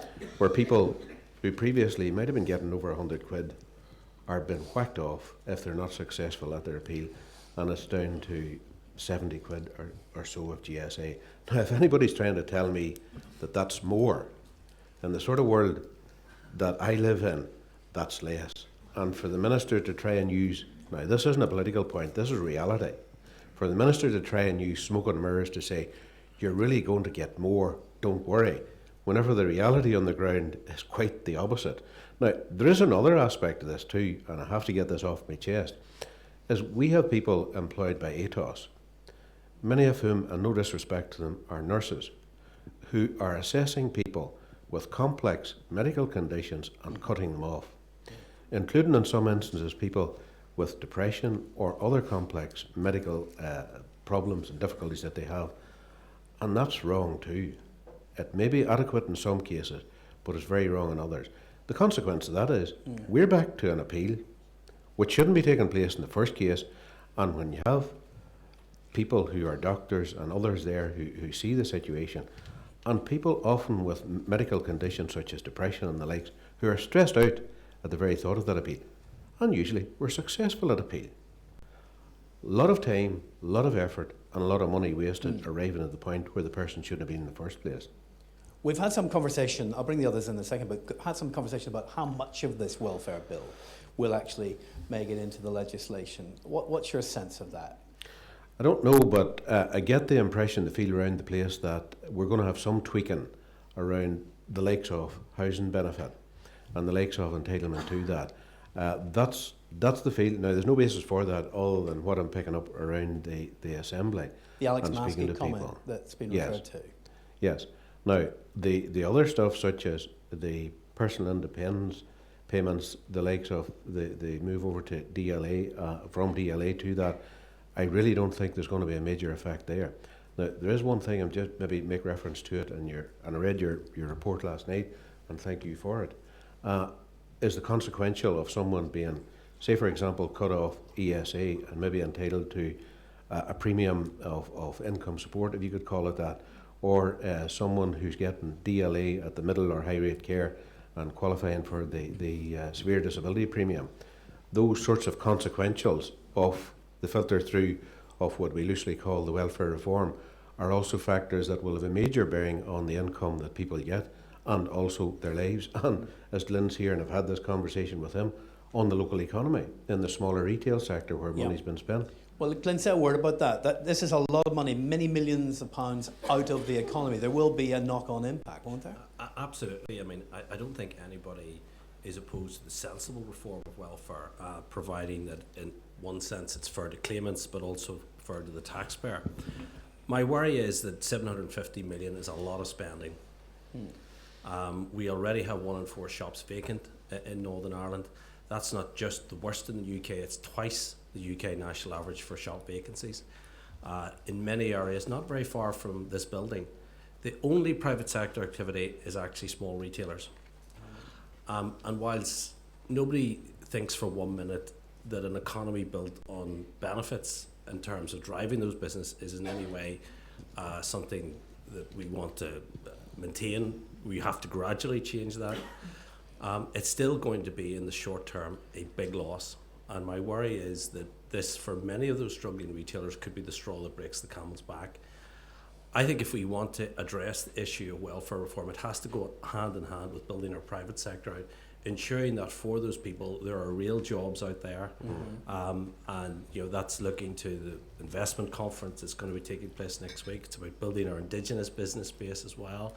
But it's ensuring that there are real jobs out there. My worry is that a lot of these here are assuming that Northern Ireland has this economic bonanza around the corner. It doesn't. Yes, we're getting there. Recovery is very slow. And I think that that's my worry, is the short-term damage that this could do to already difficult situation where our vacancy rates are dreadful. And when the short-term damage, what kind of period are we talking about? Well, Within obviously, 3 years? While these cuts come through. Is this rolls out to what, 2018 we're saying, Steve, isn't that right, across the board? Some of it's already happening. Some of it's already happening, as you say. Yeah, through to 2018. Yeah. Well, I mean, how much of a hit is the retail sector going to take? Well, it's hard to put an exact figure in all of this, but there's absolute doubt that, you went through the math in great detail here. In many of those different towns, that is going to mean, whatever way you dress it up, it is going to mean that there's going to be less spending in local shops. There's no ifs, no buts. And some will close. And my that worry, means more jobless. Yes. So we almost are building in a vicious cycle here. So I think that one of the things that I think that NICVA said in their report is that we need, the best way to approach this is colleagues in the voluntary sector, the private sector, working with government and seeing how we can actually get this in a sensible way. We're not opposed to sensible welfare reform. We're not opposed, and we want to see those people that are on benefits into work with real jobs. Yes, we do have to address the fact that Northern Ireland has the highest economic inactivity rates in the UK. We've desperately got to address this, but I think these proposals are too far and too fast. I'm wondering what the advice services sector is going to do about all of this. I suggest you need more staff, won't you, Bob? Well, we're pretty much overrun as it is at the moment, and I mean one of the issues that I think we need to think about was the thing that was raised earlier about joined up government. I mean, at the same time that we're taking £750 million out of the local economy, we have loads and loads and loads of schemes like neighbourhood renewal, like putting areas into areas of deprivation, money into all of that. We're looking to kind of bring those communities up, and at the same time it would seem that this policy goes completely against that. So there's a disconnect here between what government wants to achieve in terms of its other social and economic policies and what this is actually doing. In terms of the advice sector, we've seen this. We've been telling the department, we've been telling the Social Security Agency for a long time about the impact. We're seeing a huge increase in the number of appeals that we're having to do. So there are downstream costs on the advice sector itself. And what are they saying to you when you make those points? Well, they're saying evidence it, tell us about it, give us the hard facts, the hard figures, and we've been trying to do that, and the Advice Services Consortium has been set up to do that, to actually start to nail some of this stuff down. But it's the real human impact on people here. This is stuff where we're seeing people highly in distress. Our debt service, our debt action NI service, is seeing 1,500 people a quarter. The last quarter we dealt with over £18.1 million in debt. Those figures keep coming through. We've seen the thing about food banks here. We need to actually get down to the level of what's really happening. It's all right for people and policymakers to sit up and say, well, this is what we want to do and we want to cut welfare. I heard Eamon McCann on last night, and he said it was a class war, and in some respects I think people are beginning to feel that they're being downtrodden even further. So the advice sector will respond. We will do. I've often argued that part of the overall policy is to widen the safety net, and that's to make the safety net a lot wider so that more people drop through it. There's a role for the sector, for MLAs here and others, to ensure that we put another net underneath that so that we don't let our people fall right to the bottom. Goretti, does this feel like class war to you? Well, I'll tell you what it does feel like. It feels like that the particular circumstances of Northern Ireland are being completely ignored, because actually, whether all of our politicians want to recognise it or not, we are a region that's coming out of conflict. There were 3,500 people killed here. Now you extrapolate that to, from the small population that there is in Northern Ireland, you extrapolate that to the population of Britain or the population of America, and you're actually talking about, if you were to extrapolate it to Britain, you're talking about something like 150,000 people that would have been killed, to say nothing of all that are all those people who are injured. What is the biggest cause of disability in the world? It's war. And I really think that we should be demanding that our politicians raise the question of the impact of Northern Ireland welfare reform at the Haas talks. Because if we're seriously going to talk about how do we heal with the past and all that, how can we do that in a situation where, we have so many people who are still wounded, and by wounded, I mean physically wounded, but also mentally wounded. When we talk about the impact on mental ill health here, we have to be really clear about this. My colleagues in the University of Ulster, together with the Conflict and Trauma Centre, have done some major research, internationally, peer-reviewed, etc. Absolutely no doubt about its veracity.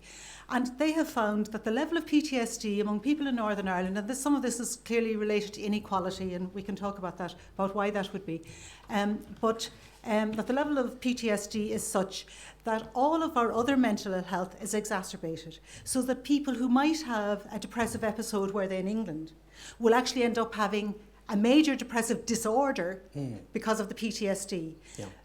People who are 4 or 5 times, I think something like 4 times more likely to have serious bipolar if you've got PTSD. So you take all those things and together. Our suicide rates. And our suicide rates, although actually the suicide rates in the whole developed world are going through the roof.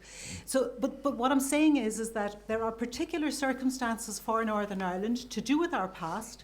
This has to be taken into account when we're bringing in this kind of welfare reform, because of course all of the worry and everything that's going to be caused to the people who are living in poverty, and particularly living with mental health and other disability and poverty, is going to, it's going to make their lives so much more difficult, and it's going to be so much more difficult for them to cope with that. And I think if our politicians don't raise this as an issue to do with dealing with the past, then they really are letting down the whole people here. But also, I think that what they're doing is they're just concentrating on their own, on their own pet issues, and not actually on the issues that affect the entire population, or almost the entire population. Political fetishes. Yeah, if you want to call it that. Yeah. Well, I thought that's what you said. No, that's not what I was saying. Did you say petty issues? I Just heard saying their own fetishes. issues, I don't know. Parades, I think I flags, need to go all and have that a kind of- therapy session after this. Go ahead. Anne Moore again from Save the Children. I just wanted to corroborate what Aris, Lynn and Gretty were saying about the relationship between levels of poverty and the Just point legacy it of the towards you. conflict. That's it. One of the statistics we haven't mentioned is the level of persistent child poverty. At 21% now, this was a figure worked out 4 or 5 years ago, is more than double the British level because of the legacy of the conflict. And if we don't want to repeat and get into another vicious cycle, surely we must learn from history. And also, I mean, one of the obligations in the Child Poverty Act is that the executive is meant to start measuring persistent child poverty. It hasn't done so yet, so that's one thing, as well as talking to Haas. Thank you. Is that a comment for Yes, general, I just anyone in wonder particular? if you could just comment pick on one that. of the panel. Who do you want to comment on that? Goretti. Goretti, go ahead. Well, yes, Anne is right, our persistent child poverty, and this actually goes back as well to, what is the point of all this welfare reform?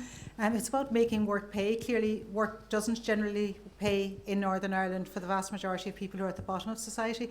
About 50% of our children are likely to be, every other child in our population is likely to be poor at some stage in their childhood. And as Anne said, 21% living year in, year out in poverty.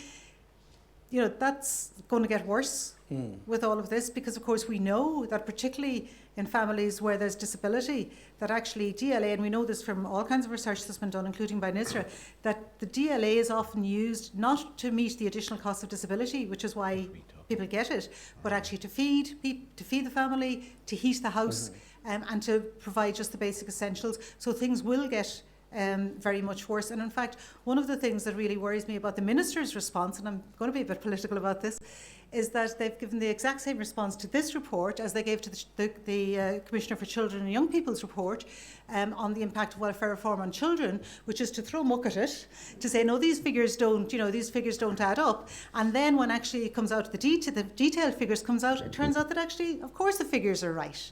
And because, as Steve said, the figures are based on Treasury figures. They're their figures that we're using when we do this research. But it's very handy to sort of throw sand in everybody's eyes and try to pretend that it's actually, it's not going to be as bad as this. Unfortunately, it is going to be as bad as this, and we've known this. And you think it's going to get worse? And it is going to get worse, and we really have to. I mean, I say our politicians have to, grow a backbone in terms of the Treasury, and if they can, rant and rave and stamp their feet and say the Assembly's in danger over flags and protests and parades and all those kind of things, why can't they do it about this? Why can't they do it about this? It's going to affect all of us.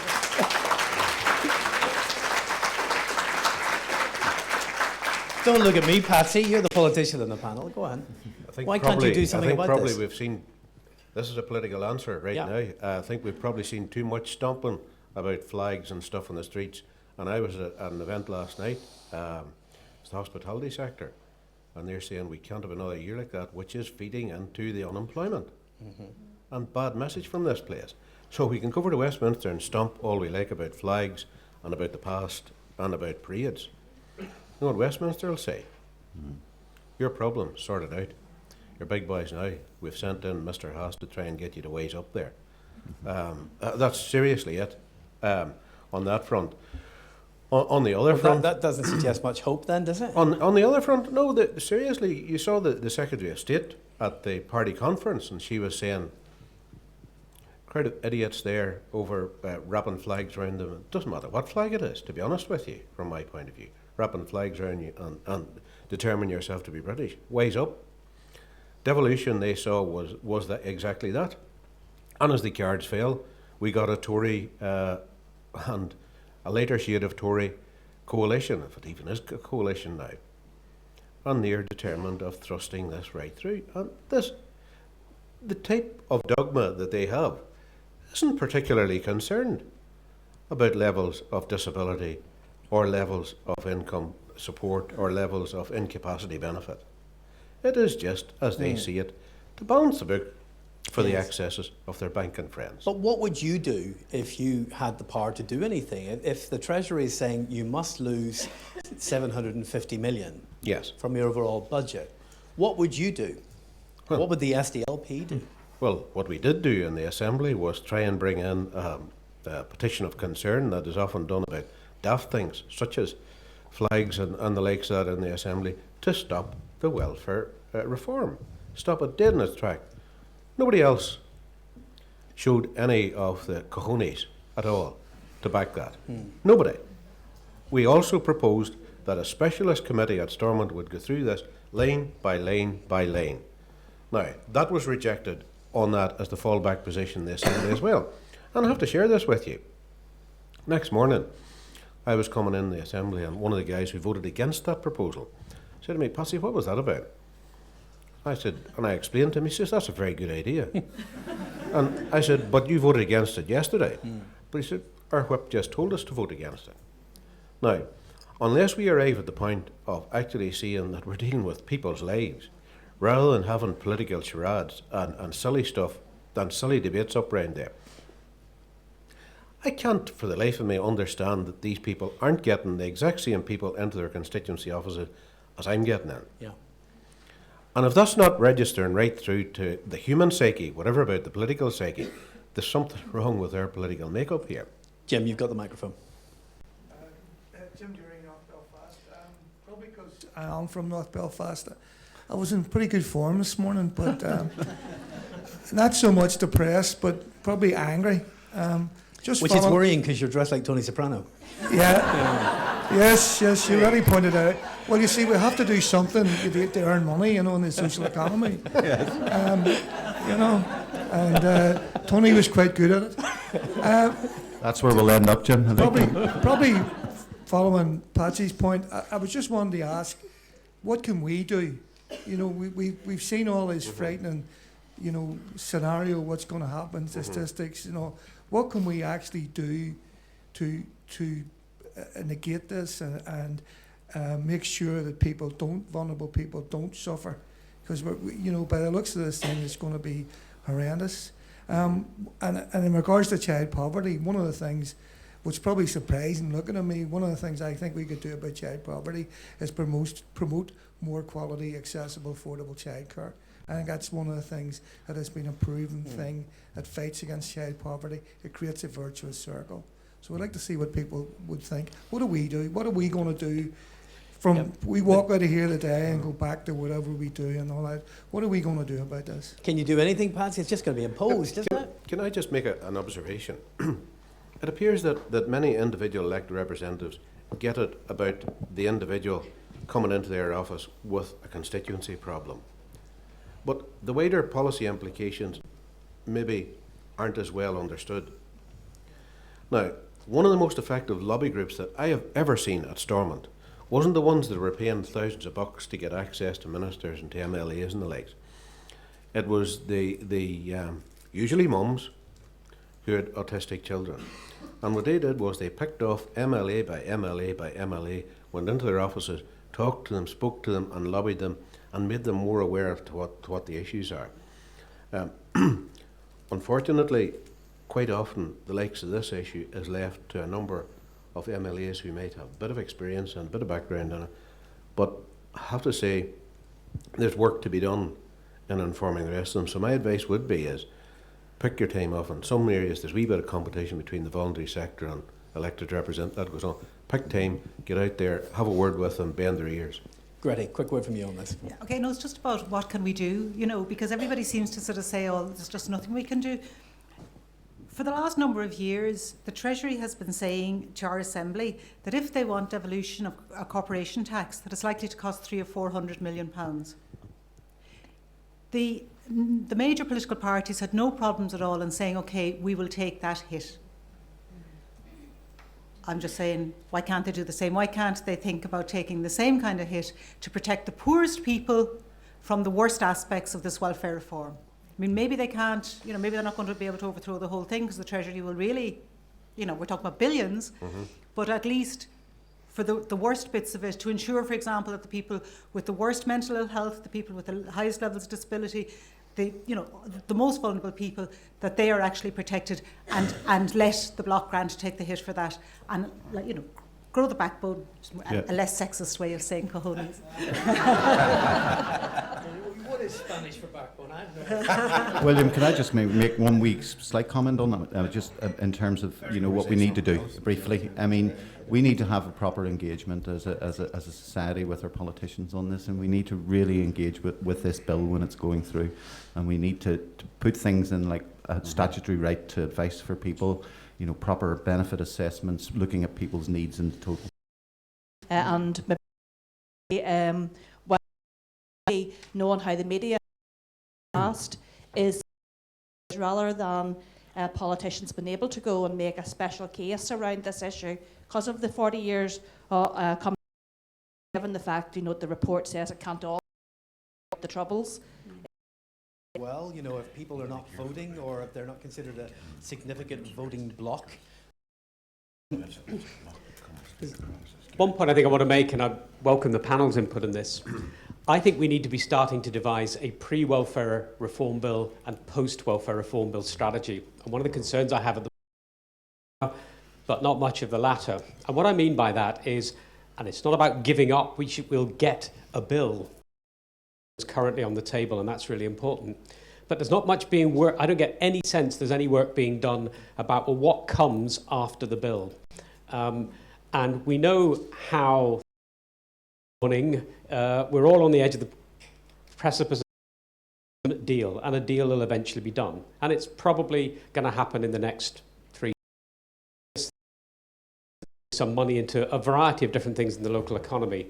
We need to start thinking with politicians about, right, let's invest in childcare, let's investing in jobs, we're way behind. And we need to start talking to politicians about a post-welfare reform that goes beyond social security, because much of what we're talking about here is worsening, depending on the variety of proposed 17, 18, and much of the addition, it's to do with our population, 150, but we're putting 700 investment. That wasn't. I think you're absolutely right. We do need to be focused on what are the solutions, what are the short-term measures. Reject this, does it break with parity in the rest of the UK? I think one of the things that the coalition government, Westminster, I'm not denying that there needs to be cuts, but it has went far too far. It hasn't been putting forward measures to stimulate the economy, investment, our town and city centres, but it is also about building